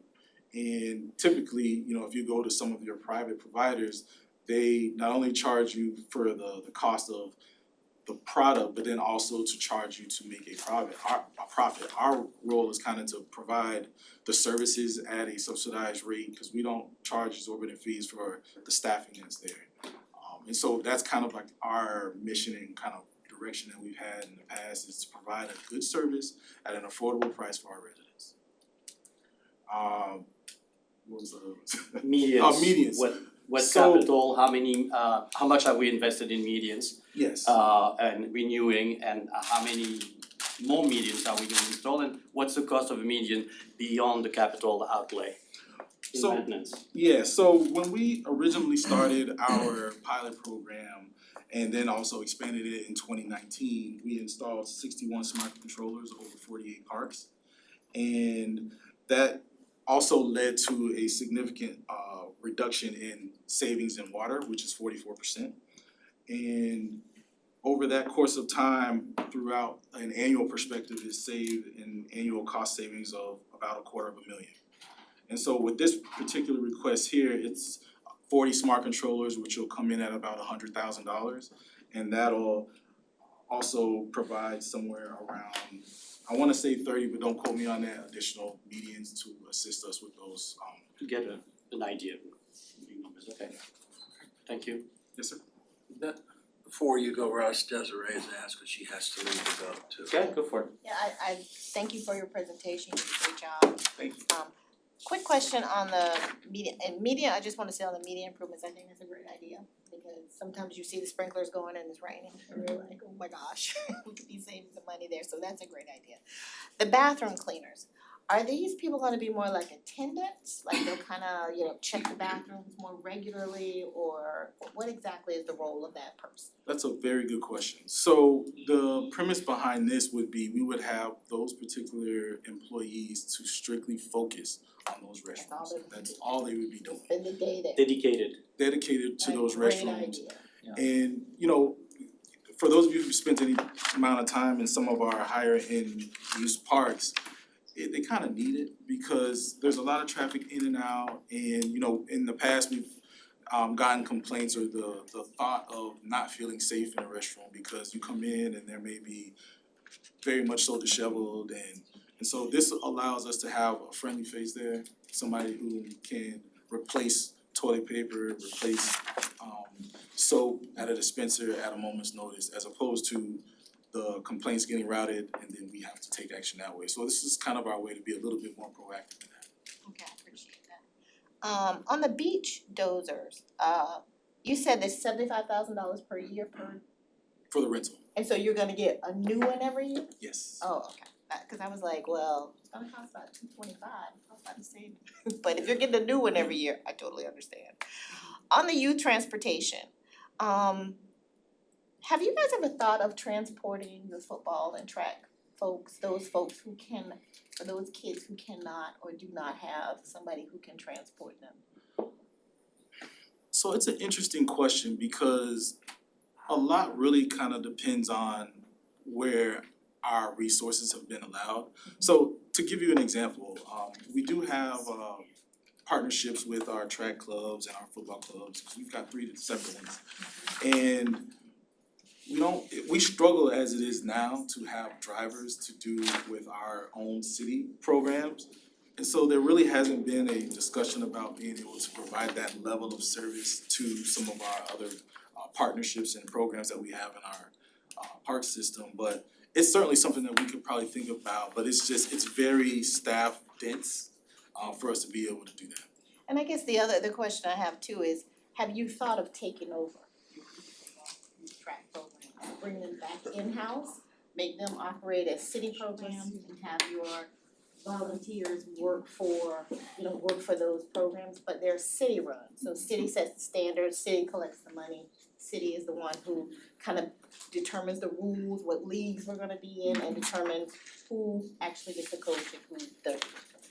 So to answer your question, we haven't really assessed that to do that, but I will tell you in my experience before I came to the city that I have been a part of that transition, and that is quite a ordeal to take over. We would need significant more staff and funding support for equipment, uniforms, and things of that nature. And then also, I mean, right as of now, we're able to get volunteers. We've had a lot of long-standing ones, but a lot of the challenge with that is the upstart. It's almost like starting a business. You're pretty much investing into the grassroots of it and then ongoing, because we've had several groups that we've had throughout the years, and we've had some great volunteers and they've been able to keep it flowing that way. But so we haven't really looked at it from a perspective of taking it over. But I do know that from going through it in the past, it is a major ordeal. And I know it's not something we can look at this year, but I think in the future, it would be something I would like for you guys to investigate. I just think it makes our programs work better for the residents and for the children. It's great, I mean, like you said, most of the time we have great volunteers, they do a great job. But I know there have been some issues regarding not Fort Lauderdale, but other teams and how they were operated, because it's a status thing for people to be a coach and a volunteer, so they wanna do that, but sometimes some of the people doing it, sometimes we have to say, I don't know if that person should be the coach, or what's the motivation for being a coach? Whereas if it's a city-run program, then the city would take the time to review all of the people who come through the program to make sure that they're gonna be appropriate for the type of programs that you wanna operate here. And we have a lot of kids who participate in these programs. And to me, to reach those children, I'm sure the chief, the fire, you guys in parks, being able to access these kids, teach them, have them be a part of the city is gonna help them be better citizens and hopefully it keeps them really, really busy. And who knows, I'm sure you guys have had some NFL players come out of it too. We absolutely have. But a lot of Yes. times it helps them just go pro at life. They become good citizens, they work for the city, they may work for your company or your company. And they're better because they've had the coaching and the training and the city making sure those kids are going on the right path. So I know we can't look at it now, but maybe in the future it's something we could have done. Thank you for that. Does the city run other, like, do they run the softball leagues, or that's all, everything's volunteer? No, so we do run our adult softball leagues, we do have our own soccer league, we do run basketball leagues. So just not football? Well, Football football, and track. track, we do also have travel soccer, we also have our travel baseball and ongoing baseball leagues as well. So there's a good mixture of city run program, but at that larger scale, when you're talking about football, track, and soccer, our soccer program has over 1,000 kids. I might be underselling, it might be more than that, but it's a huge program, and just you factor that in with what we have for our football, it's even more. Okay, Thank you. okay, thank you. Rich, you got any questions? Move quickly. Let's keep it moving. Sorry, keep it moving, it's fine. You said you wanted to identify software for operations. Have you not identified? Yeah, so the city currently uses CityWorks, I believe that is in Public Works, and that's what we base these here prices off of. Okay. And then those, going back to those beach vehicles, the current beach vehicle that we have, how old is it? It's actually due for replacement, I believe, next fiscal year. Alright, so we've had it for how long? 4 years? Yeah, I think this is year 3. This next year would be year 4. So we have 2 more years left on it, or you guys are replacing them after 4 So years? it's actually needs to be repaired, and matter of fact, to repair it, I wanna say it's somewhere around 15,000, but then you still run into needing to replace that, cause once you start those repairs, it compounds. Yeah.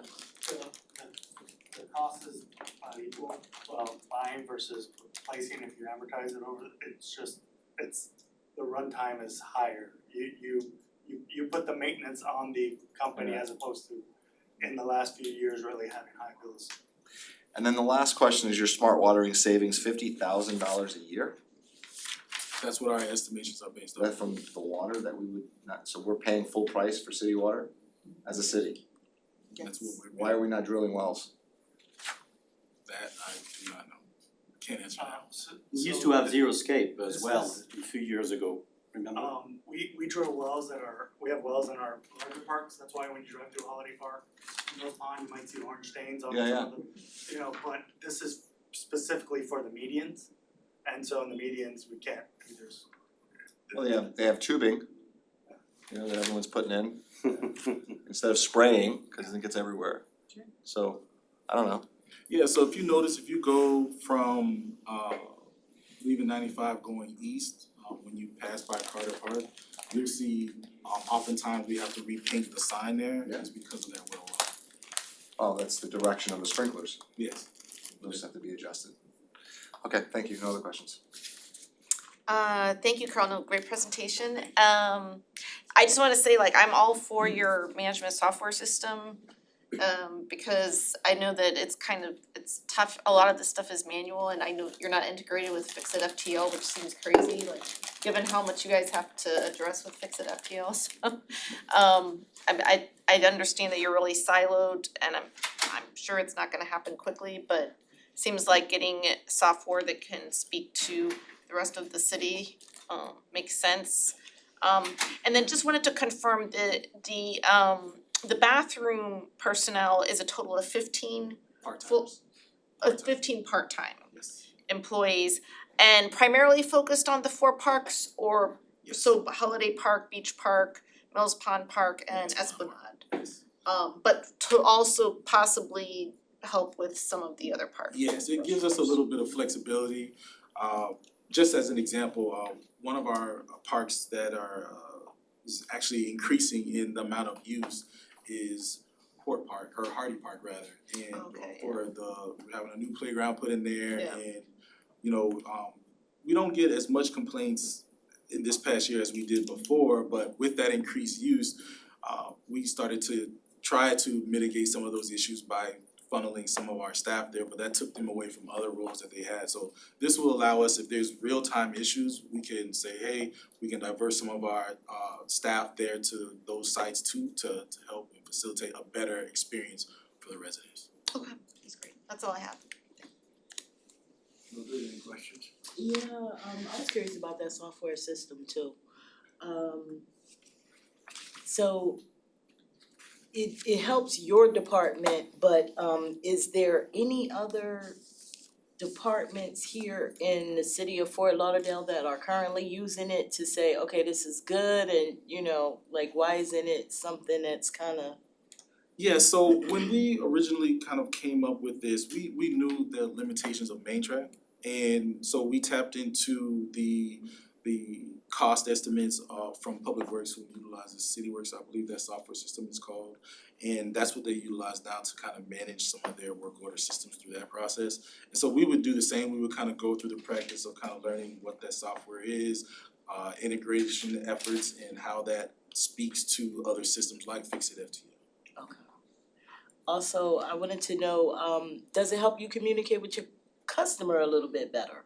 Because I understand that Parks and Rec, usually gives out, like, years ago, I used to buy into something and, I didn't really, or even for my business to pay for events, to be a vendor or whatever, So we have that opportunity through our RecTrack software, like, so if you wanted to pay for a rental or, some other function that's associated with that, that's part of Vermont system, we do have that capability now.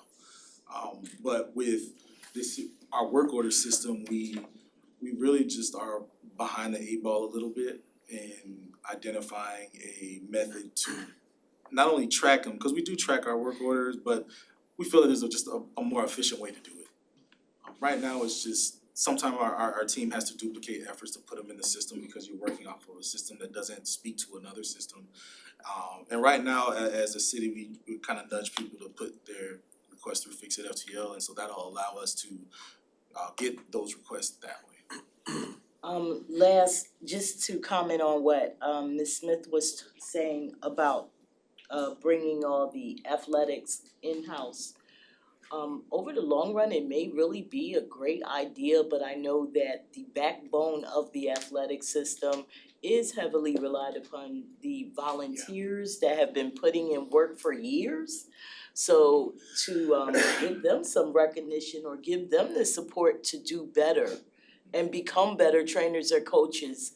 My business, Sweetie's Italian Ice, I'm always around the parks, meeting all of the football coaches and their families and everybody else. And what I take away is a lot of the men are saying, I wish somebody would have did this for me, or somebody had did this for me, so this is my opportunity to pay it back. That's why they're there most of the time. It's not about money. This is something that's not being addressed in this budget. I think it's warrants further discussion at a later date, so. Yeah, I just wanted to reply to that comment. Melissa? So just the current restrooms, what you're, I think it's very much needed. But is it currently did you say it was outsourced, the current people? Yes. So the 15 employees would be 15 part-time city employees, or you would Yes. just have the outsourcing company It'd be bring on? 15 city employees.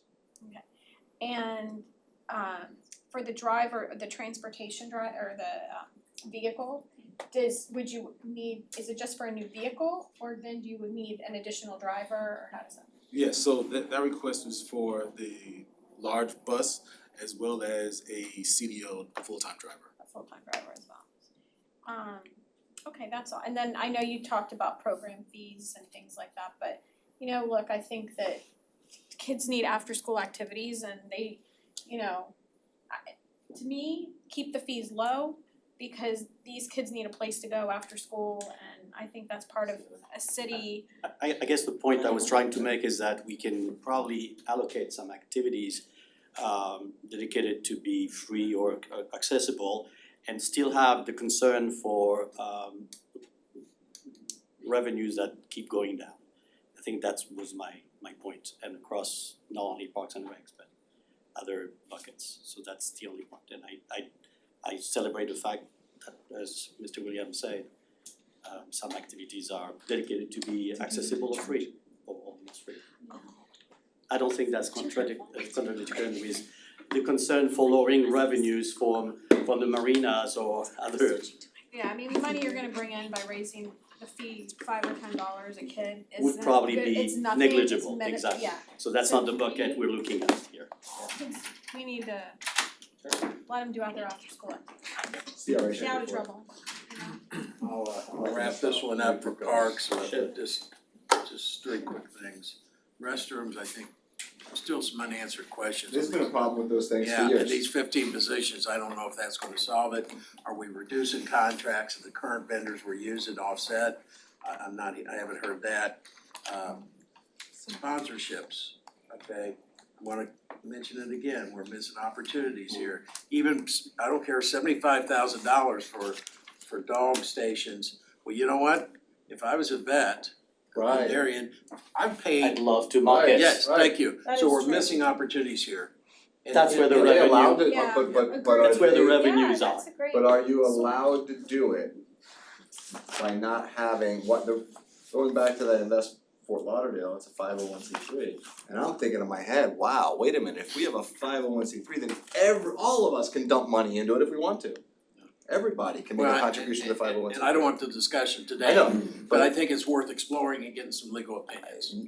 we've talked about that before. Sponsorships across the board. And also, I do wanna add, Chair Brown, that we are looking at sponsorships because we are getting ready to finalize a RFP to bring in a third party to operate our sponsorship program. So, you know, I'm hoping in the very near future, we'll have a company on board that specializes in that, and we can also look at identifying creative ways to leverage some of those sponsorship dollars, not even just for events, but just for things like dog park. Let's look at this holistically. And then medians, I think that's great. One thing though, I would like to hear at some point, not tonight, but the ROI on when we hired, I think it was 2 or 3 supervisors to oversee the medians, that making sure that the private contractors we were hiring were fulfilling their contracts. Well, you know, the comment I hear from a lot of citizens is the medians aren't looking all that well. So are we getting the return on the investment? We hired 3 positions, was it 3? Yes, I believe Yeah. so. So, you know, I think we need to look at that. So that, you know, we're spending our taxpayers' dollars wisely. That's all my only comments. Okay. Thank you. Okay, I got 7:06. So Milos, you can take us home now. Thank you very much. So good evening, everyone. My name is Milos Majstorovic. It's a pleasure and honor to be here with you tonight. A few weeks ago, I was here and I provided the overview of the department. We went over our functional areas and also some of the things that keep me up at night. So in the meanwhile, we work with our internal partners and we are here to show you and present to you a few decision packages and also some community investment projects where the general fund work. I'll start with it. So the very first one is a simple transfer of one of the positions from the Transportation and Mobility Department to PSD. This is maintenance of traffic inspector, or actually maintenance of traffic inspector. We had this position for some time. We simply believe that it should be better housed within DSD as it would improve productivity, efficiency, support to that person, training, and also provide better coverage. So what we have experienced over the last couple of years, since we had only one single inspector, is that any time that person is sick or out of office, simply we would have to go and ask DSD to inspect some of the things that might be happening around construction, which might not always be as safe. So that would be the first one. The second one would be funding for the transportation master plan, which would be to establish really a long-term vision for our transportation network. It is nothing but a business plan for our transportation network. This one would have a very strong public engagement component and also coordination with any other agencies, whether it's Metropolitan Planning Organization, FDOT, the county, and obviously our neighbors. The city hasn't done one in a number of years, and it would help us set us up better for any future funding. It's a very hefty request, and we understand challenges around funding, and this is something that we could potentially consider and would consider in the future as well. The third one for the general fund decision package would be planner, or actually program manager 2 position. So we actually don't have that many engineers, unfortunately, within our department. So we also lost one of the positions recently to support homeless program. And securing this project manager 2 position would particularly help us with traffic engineering items and concerns, any safety analysis, congestion mitigation, any strategic planning, and also public communications. So currently, really, any field reviews that we have to do in order to confirm any traffic safety concerns, any operational concerns, any plan reviews and so forth that would come from FDOT or the county, for the most part, I would be conducting myself. So it will simply help us out with that aspect of things, and also it would help us coordinate more with other agencies and also better leverage their efforts and funding, given that there is obviously FDOT serves the entire district here, the entire Broward County and outside. Sometimes it really depends on the local agencies, and it is better to get ahead of certain projects, right? So by us being more proactive, by having eyes on the road, by doing more inspections, we can set up ourselves better to get certain funding or get certain improvements along our roadway network that otherwise wouldn't be done. So I'm gonna give you a perfect example. So Southeast Third Avenue and Andrews Avenue, there are a lot of sections that don't have that great pavement or pavement markings. So recently, within the last 2 months, I drove both avenues, reported certain concerns to Broward County. They have inspected it, and as a result of that, they provided an inspection report, and they'll be planning or putting to work program certain improvements along those corridors, right? In case we did not do so on our end, it might be another couple of years before they would recognize certain issues along the corridor. So those are the 2 decision packages for general fund, and I can take you over a couple of CIPs, whether they are general or parking fund. So maybe the first one that I'll start with would be Breakers Avenue and Birch Road improvements. Breakers Avenue project has been around for a number of years.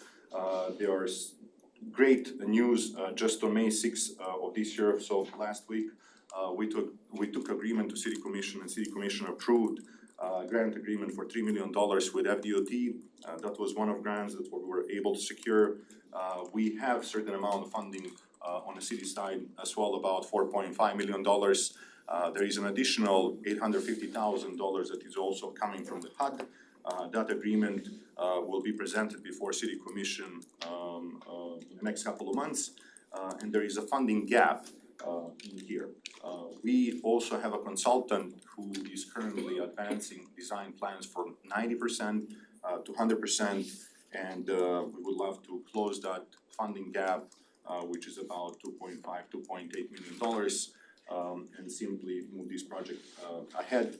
I know that a number of elected officials are supportive of it, and our city manager also has shown support for these projects as well. Is that separate to what we're trying to encourage the county to help? So that is separate, yes. So what you might be referring to is some of the surtax funding and use of surtax funding for this effort, which is something that we are working on a parallel track. So now we're adding 2.5 million to the original cost. That is correct.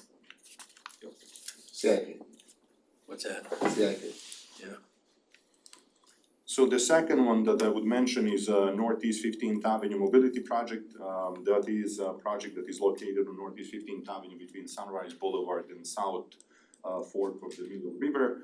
There was a few years ago, there was a tactical urbanism project which installs some of the delineators, some of the planters.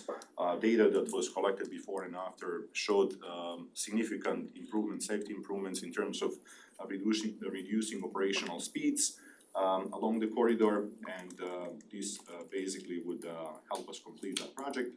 Now there is a grant associated with this project, and in FY30 and FY31, FDOT would be helping with both design, FDOT funding as part of the work plan would be helping with the design and construction of this project. The third one that I would mention is Sunrise Lane, streetscape enhancement project. So this also includes Northeast 9th Avenue and focuses on enhancing pedestrian safety, accessibility and aesthetics. We have conducted a number of public meetings. There were concept plans that were developed recently, and currently we are advancing design plans for the Sunrise Lane. That is about $2.2 million in terms of construction cost that we would be seeking.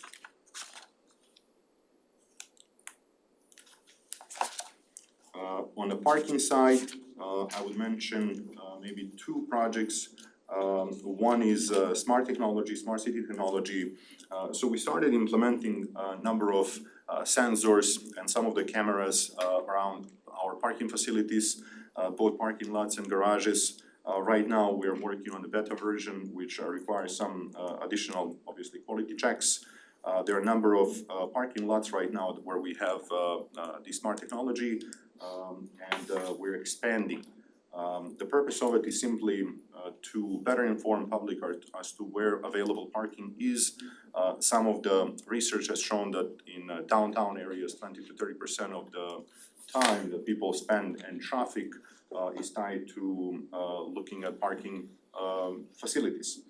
So we hope that by implementing smart technology and informing people in advance as to available parking spaces, that will also help ourselves with congestion or reducing congestion.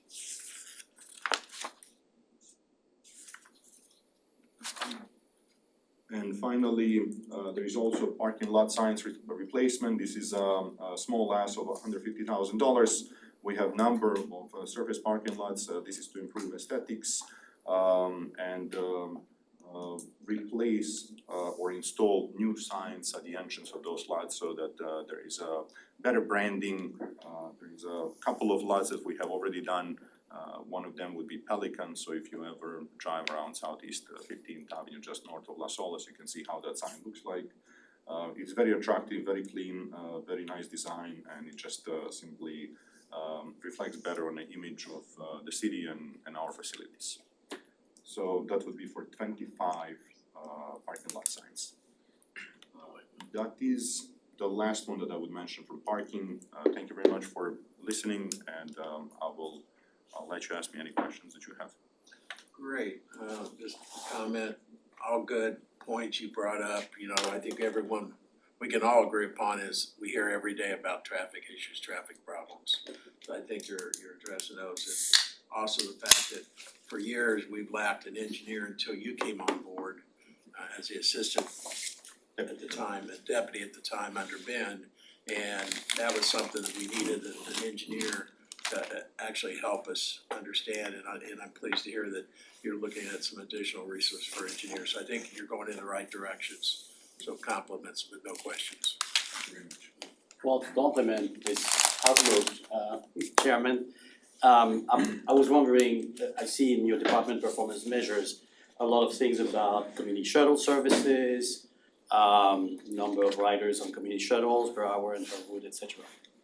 I don't see mobility VI car, which are the metrics of progress or the targets for traffic congestion. How do we measure how much time you and I spend to go from A to B, even in small distances around the city, and is it improving thanks to TAM investments? Yeah, So that's a great question. So there is one of the metrics that is looking at the travel time along certain corridors. The purpose of this position, which is project manager two, would be to also look more closely, more proactively as part of the day-to-day operation and travel times. We actually have an interlocal agreement with FDOT, and as part of that agreement, we were able to install about 16 Bluetooth devices, which are exactly doing that, providing travel time and speeds along major corridors. Unfortunately, we're not as proactive right now with monitoring just because of the lack of resources. The reason why we installed 16, we were looking at the existing resources from FDOT, from the county, and we simply fill the gap where they can use our data, we can use their data and devices, and vice versa. So when it comes to just tracking travel time and congestion and whatnot, there is unfortunately not a single solution in transportation. We do have to work, and this position would also do that, very closely coordinate with Broward County Traffic Engineering as part of their day-to-day operation of Broward County. They have to look into every one of the corridors every 3 years, if not more frequently, and retime the corridors, right? From the standpoint of lights and signals, right? What happens many times are incidents, accidents, breakdowns, whether it's a bridge, whether it's vehicles along the roadway, and that is something that we have to focus on more proactively in terms of communicating to the public as well, so that people can choose alternative routes as well, right? So we had a couple of recent incidents of that sort. We're also focusing and very closely coordinating with Broward County, where, you know, how would I put it, lobby to the best extent possible for improvement of transit services. So to your point of ridership, Broward County every year provides opportunity for us to improve and enhance and request more funding for community shuttle programs, so we're doing that as well. But there are certain things that are a little outside of our control.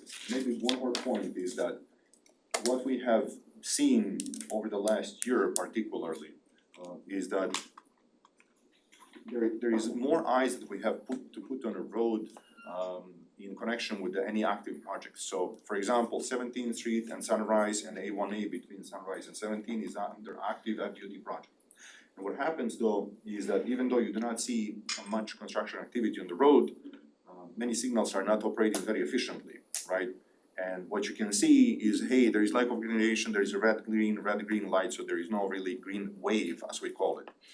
But it's catching that, reporting, staying on top of that in order for us to restore it in proper operation, which we are doing to the extent possible at this point. Follow-up question on the town planning study, the $1 million. Yeah. When was the last time this kind of study was conducted, if ever?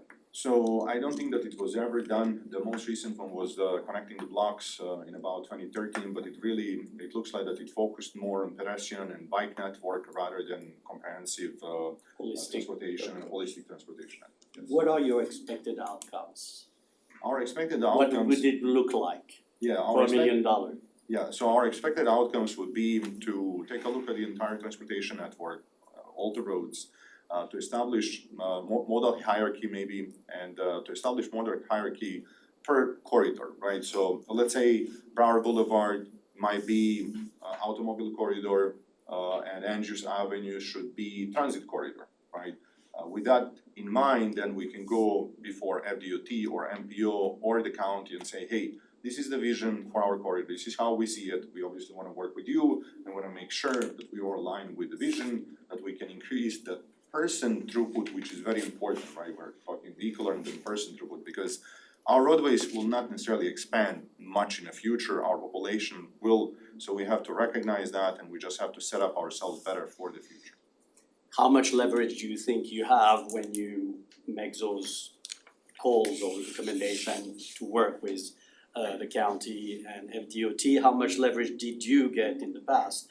Do you have a say? Does it have an impact from the city level? Yeah, so that's a great question. So I think that without any plan, we don't have any leverage. One of the things that we have as a concern is that there are a lot of competing priorities. So whether it's neighbors, whether it's sometimes unfortunately even from elected officials, we might hear, hey, improve the speed or improve the safety within the same corridor, right? Well, if we're talking about those two things, they are conflicting and there are certain things that would affect one another. But I think the plan would help majorly, and as long as we include them as part of the process and set expectations on their end and our end, we would be able to work it out. But challenges are there, it wouldn't be easy, and I will tell you that even if you speak only with Broward County, they have their traffic engineering section and they have their transit section. They're working for the county, but they're basically having conflicting goals. Where in order to take away a lane of traffic, you really have to go through very long analysis to support it. So the short response or answer So- would be, so- it's hard to get leverage from It would be, this collaboration. It is not easy, absolutely it's not easy, but we're committed to it and as long as we establish good partnership and expectations from the get-go and as long as they see that we're willing to work with them, I think it's much easier. And also ultimately, I don't know that if I finished it, but it would be setting up the project bank and obviously it would look at the local roads, state roads and county roads. So we would be able to focus over time on local network and on the same path, work on The key issue that we can actually address. Correct, where you have a control versus where you don't have control. Yeah, And you just have to be mindful that as part of any plan, what happens is there is a number of recommendations that then require capital improvements also, so that is something that we have to be mindful from the budgetary perspective as well. And it's just not the county, we have a lot of state roads, you know, we have US one, FDOT. we have State Road 84, A1A, you know. FDOT. Thank you. I'm good, thanks, good job, keep up the good work. Yeah, it's all great, sounds great to me, I'm very much in support of what you've suggested to assist you guys, like it's a whole matrix, as we all know, of you guys having to work with Broward County and the state, and I think some of the residents are aware of how difficult it can be, so I think, like you said, the program manager position, thank you for looking at Southeast Third Avenue and Andrews Avenue, cause there's a lot of improvements needed there, but you know, I love the idea of the master plan as well, and I really like the idea or know of your work already and the smart parking technology, so I'm very interested in the future of that, so no other questions. Thank you. Great presentation, Milos, and it sounds like you have a good grip and a good outlook on what you're doing, so I have no questions at this time, thank you. Thank you very much. I do, I'm sorry. Go ahead. And the list is And I long. do sit on the TMA, That's so- okay. So, I mean, I have questions and comments. I feel like, you know, you talk about congestion on the streets and the part of it is the frustration with the county. When the penny sales tax was passed, that was what was sold to taxpayers, is that the light synchronization was gonna take place, and it hasn't taken place. And it's like in 5 parts of the county and that's it. So I think that it's really frustrating. I don't think it's necessarily, up to the city to have to address at our expense that need when it really should be a county expense, cause we're already paying. You know, same with the master, you talked about Andrews Avenue, I mean, they looked at the MPO was looking at the one-way pair, and they probably still are, I don't know, but a lot of that is, to me, county, not city.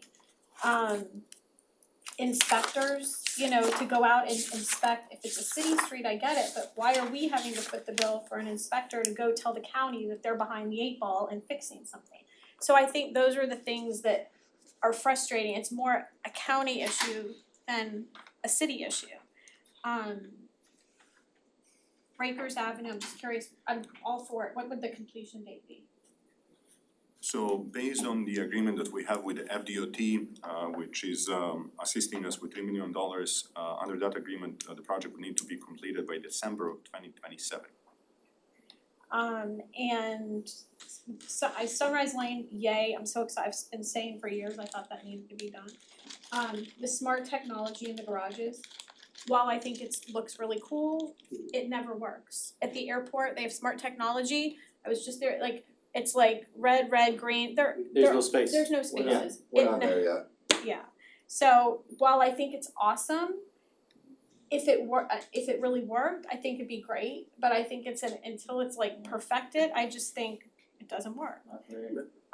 Sorry, go ahead. Before you move on to that, last night, I heard of the Council of Civic Associations that we're coming online with some new smart technology that identifies through an app of the available parking spaces in all city lots and garages. Is this tied into? That is what it. That's what he's talking about. Okay, so I thought we've already got it.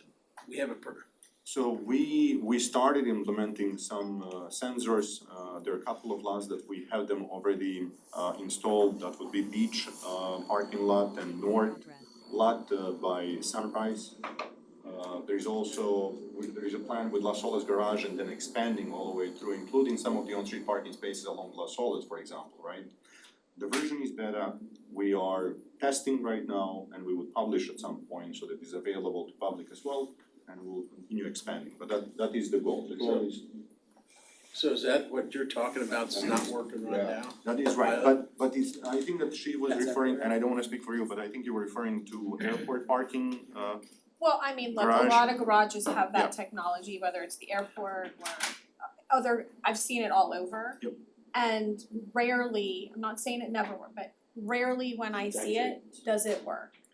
So maybe there's better technology now, I don't know, but it's just my, that is a good observation, I will tell you, when it comes to parking garages or lots, there are a couple of different ways of looking into occupancy and tracking the data. One of the ways is simply gate counting system that is gonna provide capacity to the garage, and at the gate, you basically say this many in and out, and you do not provide exactly on which floor, how many spaces. That one might be a little more less costly and more efficient, but not as maybe user friendly, right? It gets you to garage but not to the space. The other one is particular space it takes you to the floor and to the space, right? More costly. Technology is obviously evolving, and I think that whenever we speak about technology, every 5 years or so, you have to really replace it. 5 to 7 years maybe, but I think it would be great, we will test it and we won't obviously go from 0 to 100 immediately, but we wanna make sure we have a proof of concept and then expand it over time. and then just my last comment, the area on Northeast 15th Avenue, were you referring to like by, just north of Publix? Is that Yeah, right? sunrise to Because south. I just would hope that when we do, like, it looks terrible. I remember when they did it, I went to the grand opening for it. I'm sorry, I hope that if we do something wherever you're looking to do more of it, that it doesn't look so temporary, where you stick out a bunch of, Well, absolutely. planters in the road and then do a lane diet in areas that, we're like adding all this development and then we like to do lane diets. It just doesn't make sense to me. So I get it, you wanna slow people down for safety, but I think we also have to, That is a great feedback, and I'll tell you, whenever a couple of years ago, a tactical urbanism project was implemented, the intent was never to be permanent or become permanent. There were planters that we removed a couple of months ago because really we could not maintain them anymore. We trued up area by refreshing pavement markings and also delineators, and ultimately this project would take that into permanent. So we had already public meeting a couple of weeks ago, it went very well. We were just showing themes and materials and whatnot. There will be additional engagement before the end of the year so that we can set up ourselves for the future funding. So just my comments. absolutely. Thank you. And then when it comes to, maybe just one more thing, when it comes to inspector and dealing with the county, we are completely on the same page, right? It's county's responsibility and they should take care of it, right? The catch is that ultimately we're responding to our residents, our customers, and sometimes things are not identified quickly and not communicated, and if they are not communicated, and even if they are communicated, might not be taken care of, right, by those agencies. And I wanna give them credit, absolutely, but it is important for us to be proactive and identify and report and follow up quickly. I can give you a number of cases where there were just things out there, particularly from the standpoint of traffic operations, did not make sense whatsoever, and where signals were simply along 17th Street, burning every 2 minutes 30 seconds of east-west time, which compiles over time, over the entire day. When every 2 minutes you lose 30 seconds, it's very major. Yep. So those are the County things. on their toes. Okay, anything else before I make a closing remark? I wanna thank staff again. I mean, we're 2.5 hours and we spent the first hour in a special meeting. When you look at, we've heard 3 departments, we kept it right at half hour, a lot of good dialogue, a lot of good questions. I know it was kind of painful for some of the department heads to have to sit here and listen to the special meeting, but I thank you for your time and staff and anything from presentations.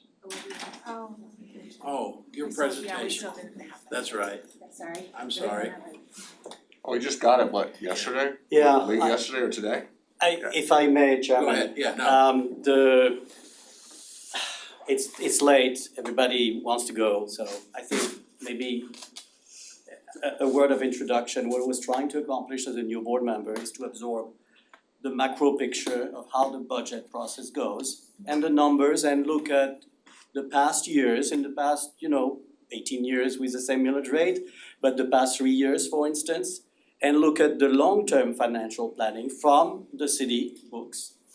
And try to make us, especially after the presentation from Ross Camarota about the declining revenue across divisions.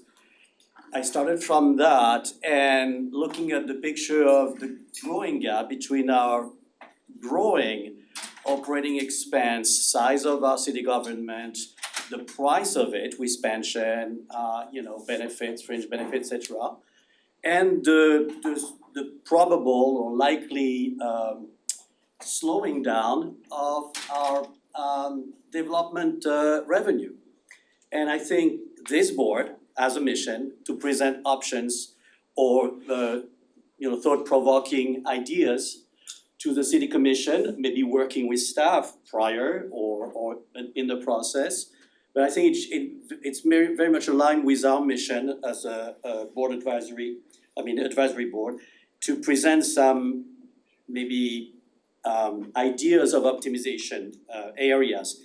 And with all the candor I have, and I realize how green I am to city government and being on the budget advisory board, but I have dealt as a business owner, as a management consultant with many multinational corporations with much higher budgets, operating budgets, and sometimes help them identify cost savings, budget cuts, operational redundancies that led for an organization to have a way forward without burdening our source of income, which is residents who are also already exposed with a lot of high cost of living from the city, from the government, the federal government. So what I tried through this exercise is gather my thoughts and identify maybe some areas of interest for the BAB to reflect and say, can we recommend maybe that we look into those buckets, optimizing the loss of revenue maybe, optimizing maybe sponsorship opportunities across department, not only Parks and Rec. Identifying maybe potential CRA fund question and maybe have an opinion, but this is an holistic approach. This is not only CRA, what do we do? I think CRA questions that we have heard before during this session point to a lot of questions on how does it fit into the entire picture of revenue versus investment with a rich return for the communities. So I did this exercise, and it's more of a draft for questions, and if you look beyond the colors, you'll see that there are some questions, more than answers. My ambition was for us as a board to maybe have a separate session to discuss this presentation after you absorb it, and maybe discuss the validity of some points, and maybe form a recommendation to the City Commission for the joint commission workshop on June 17 or 18. I know it's a tight schedule. I almost decided to censor myself as a new board member a few weeks ago and keep it for myself as an educational process. And I said, what the hell? I should actually share with my colleagues.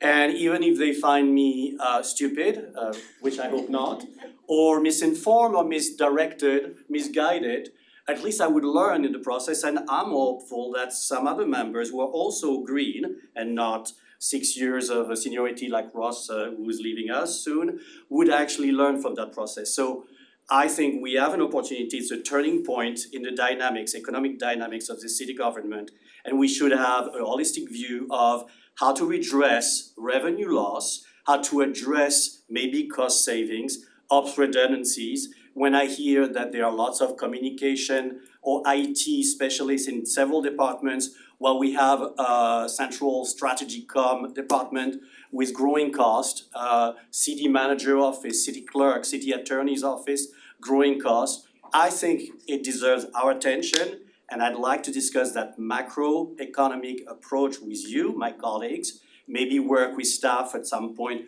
Maybe they will correct us, or maybe they will complement the information we have, but I think it would be a virtue to conduct this exercise for this fiscal year. If it leads to a slap in the face from the city commission after we make a recommendation, at least the best constructed and articulated that we can have, maybe for next year, it will be even better and we'll have more strength. I'd like this exercise. This is one of the reasons I came on this board. If this conversation are gonna be limited to side question on, and I asked them as well, on metrics of success or the right readership of a specific program, I think we're losing the big picture, and I think we should cultivate that big picture first. And challenge city management and city staff. I think it's our role and not to acquiesce to every proposal. In the end, there's a decision to be made about, and I've heard lots of side conversations, you know, from political appointees, but also from staff and other people, about the need to maybe consider a different millage rate and increasing it for the first time in 18 years. I went to the other way. I went to say residents deserve a relief, and maybe we should look at the other way, redressing revenue loss, stimulating some economies of scale, maybe considering some budget cut for this year, go to this exercise and see how much impact it would have on the millage rate if we were to reduce it. I've put a comparison of millage rates from Miami and smaller cities in this presentation that show that they reduced their millage rate in the past years. The city staff added a comparison of millage rate for all the other cities of Broward County attached to my note, which I thought was very interesting.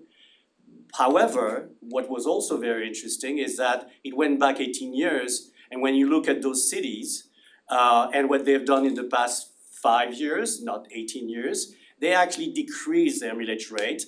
And most of those cities are not Fort Lauderdale. They didn't benefit from 200% growth in development. They are $1 billion, not $60 billion in millage rate taxable income base. So I don't think they are very comparable. I think we should be better. But it's a point of perspective. But we need to look at comparable cities, Tampa, St. Petersburg, in Florida, Miami, and maybe contemplate some millage rate versus declining revenue and areas of optimization, and that's what my exercise was all about. So I'd like you to absorb it.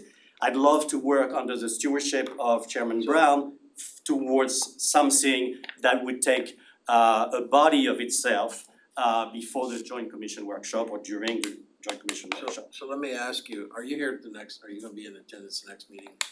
So I've made some requests to city clerk's office to attend remotely. I had a trip secured a year ago. I'm going to Europe, and I would like to attend at least remotely. And I would make an effort, and I've tried to reach out to the city clerk to get an exemption for the next session, which after the 21st of May, is the preparation for the Joint Commission workshop, June 11. I come back from Europe on June 13.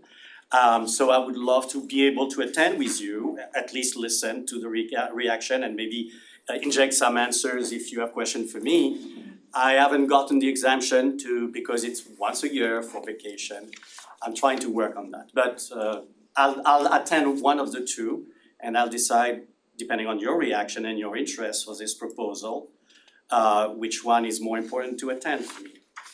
So you won't, you've asked remotely for the next one, but that's out of the 21st of the May. United States, right? Yes. You will be here for the meeting on the 11th? No, that's my Choose problem. which one. So I'd like to, I need to choose, I asked for to considering the fact that I was appointed in January and I secured this this vacation a year ago, so. Let me ask staff, is that an issue with the clerk's office being able to do remotely from another country for security reasons? Do we know? The issue is twice. No, it's 'cause it's twice in a year. Yeah, so the way that it's written is that you can have one exemption a year for vacation. There are other exemption categories that are allowable, and so there are options under the other exemption categories, but for vacation related purposes, there's only one allowed per year. So he's asking for just one of those two meetings. I was aiming to get an exemption because I was honest enough to say it was a vacation. And I'd like, if you are interested in this approach, to be with you and to participate remotely twice, not miss one of the sessions. But even if I make one session with you remotely, I want to hear your interest in this approach. How long do you think the exercise would take? Well, because next week is a regular monthly meeting. Yes, and we have and presentations. Plus we have presentations, but we can add it onto the agenda if need be. But we'd only have to about a 30-minute window, and I don't know if that's gonna be enough time. But Chairman, we also have the joint, the preparation meeting on June 11 as a preparation for the workshop. For the joint commission workshop. We can use also that session, part of that session for that exercise, if you wish to do so. Correct? Staff, on that meeting on the 11th, how much time do you think we'll need? 2 hours? So historically, that's the meeting where the city manager will go through her preliminary budget recommendations with you. So it typically takes the lion's share of the meeting for her to outline like all the revenue changes, expenditure changes, and really share with you what's in the preliminary budget. And that's a pretty detailed. Wow, so what's the pleasure of the board? And Olivia, what are your vacation dates? Like, what are your I hate to blackout make it dates? personal. Oh, so, It's a long trip, I'm sorry, yes. I just didn't know if there was a possibility to arrange a separate meeting before. Maybe the discussion is gonna have to occur when you're here, but not at not on the 21st of May or on the 11th. So you're saying an extra session, a dedicated session for the board after Right. June 13? Yeah, if that is, or before you leave. Yeah, so I just wanna chime in, so it depends on what the intent of the session is. If the intent is to incorporate any recommendations before the commission sets the maximum millage rate, really your opportunity to weigh in on the millage rate or on the fire assessment fee would be at your joint meeting, because the millage and fire assessment rates are set on June 30th this year. So those rates will be set by the commission, so your opportunities at the joint meeting, so really you need to incorporate any work that gets you to your recommendations on or before that date. So, in all fairness, I think rather than to rush this, okay, based on the 11th meeting and the time that we need for that, and the restraints and getting the historical, what the meeting for the joint workshop is, we have plenty of time to work on this before the next budget cycle, cause October, November, we typically don't have anything. cancel meetings. We cancel meetings, and so we can work on it later in the year for the next budget. I like it, yeah, but I think I it's. don't know if there's anything, Olivier, that's gonna come out of the hours that we might put into this This for year. this cycle. But you have a better hope for next year. A lot better hope. So- But I don't think it's a bad idea for us to review it and maybe bring to the So that's, table I was some about high to suggest, level things that we saw. if I may suggest, take the time to, I put a lot of work Yeah, I in know. this. I'd love for you to see beyond the cartoon, the colors and maybe the essence and maybe share a feedback Yeah. together at some point, even if we don't have a goal of a communication to the city commission for this year. Yeah, we could do that Is next week. it fair? We could do it next week if you can come in, virtually for 15 minutes, just kind of go around the room, everyone can look at it. And I think at some point, we're gonna have to explain it to Yeah. the commission. Yeah. And we're not gonna have a complete understanding of Right. time to explain it at the joint workshop anyway, Yeah. so. I think it's fairness on all sides, okay, but great work. And also by getting ahead of it earlier on next cycle, you'll have It'll be a lot opportunity to be able to push it forward to the department and say, hey, when you come to us, consider this. Yeah. Right? Learning process. Yeah. Thank you, but I hope you can share with me your feedback. And I'd love to hear from city staff at some point beyond the millage rate comparison that I got from you. Yeah, so, we did a training session when we first kicked off with the new BAB, and really we dug in on the way the city's budget process works. As you all have additional items that you'd like us to do a deep dive, especially if you have some time and you'd like to come in and hear a little bit more about our process, we are 100% open to providing that information. The initial training is available online, but I think one of the things that we do as a budget office is communicate the process. And so sometimes once you understand the process, we can help answer the questions that you may have about whether we're considering certain things, how we rank against other cities in certain areas. And we love to talk budget, so I understand, but questions. I think the exercise was aimed at the budget advisory board first. To see if there is a common consensus on the interest and the goal, and then how do we proceed from there? And maybe identify other buckets than those that I identified or approached. So I'd love to have that compliment from you, and I think it's a good exercise for every one of us, even the least green of us, in that out of the box or macro picture that I think the board needs to keep in mind if we wanna be credible towards the city commission in the future. Okay, so to staff, is there anything that we have to add to the agenda, either the 21st meeting or the June 11th, or are we just going to?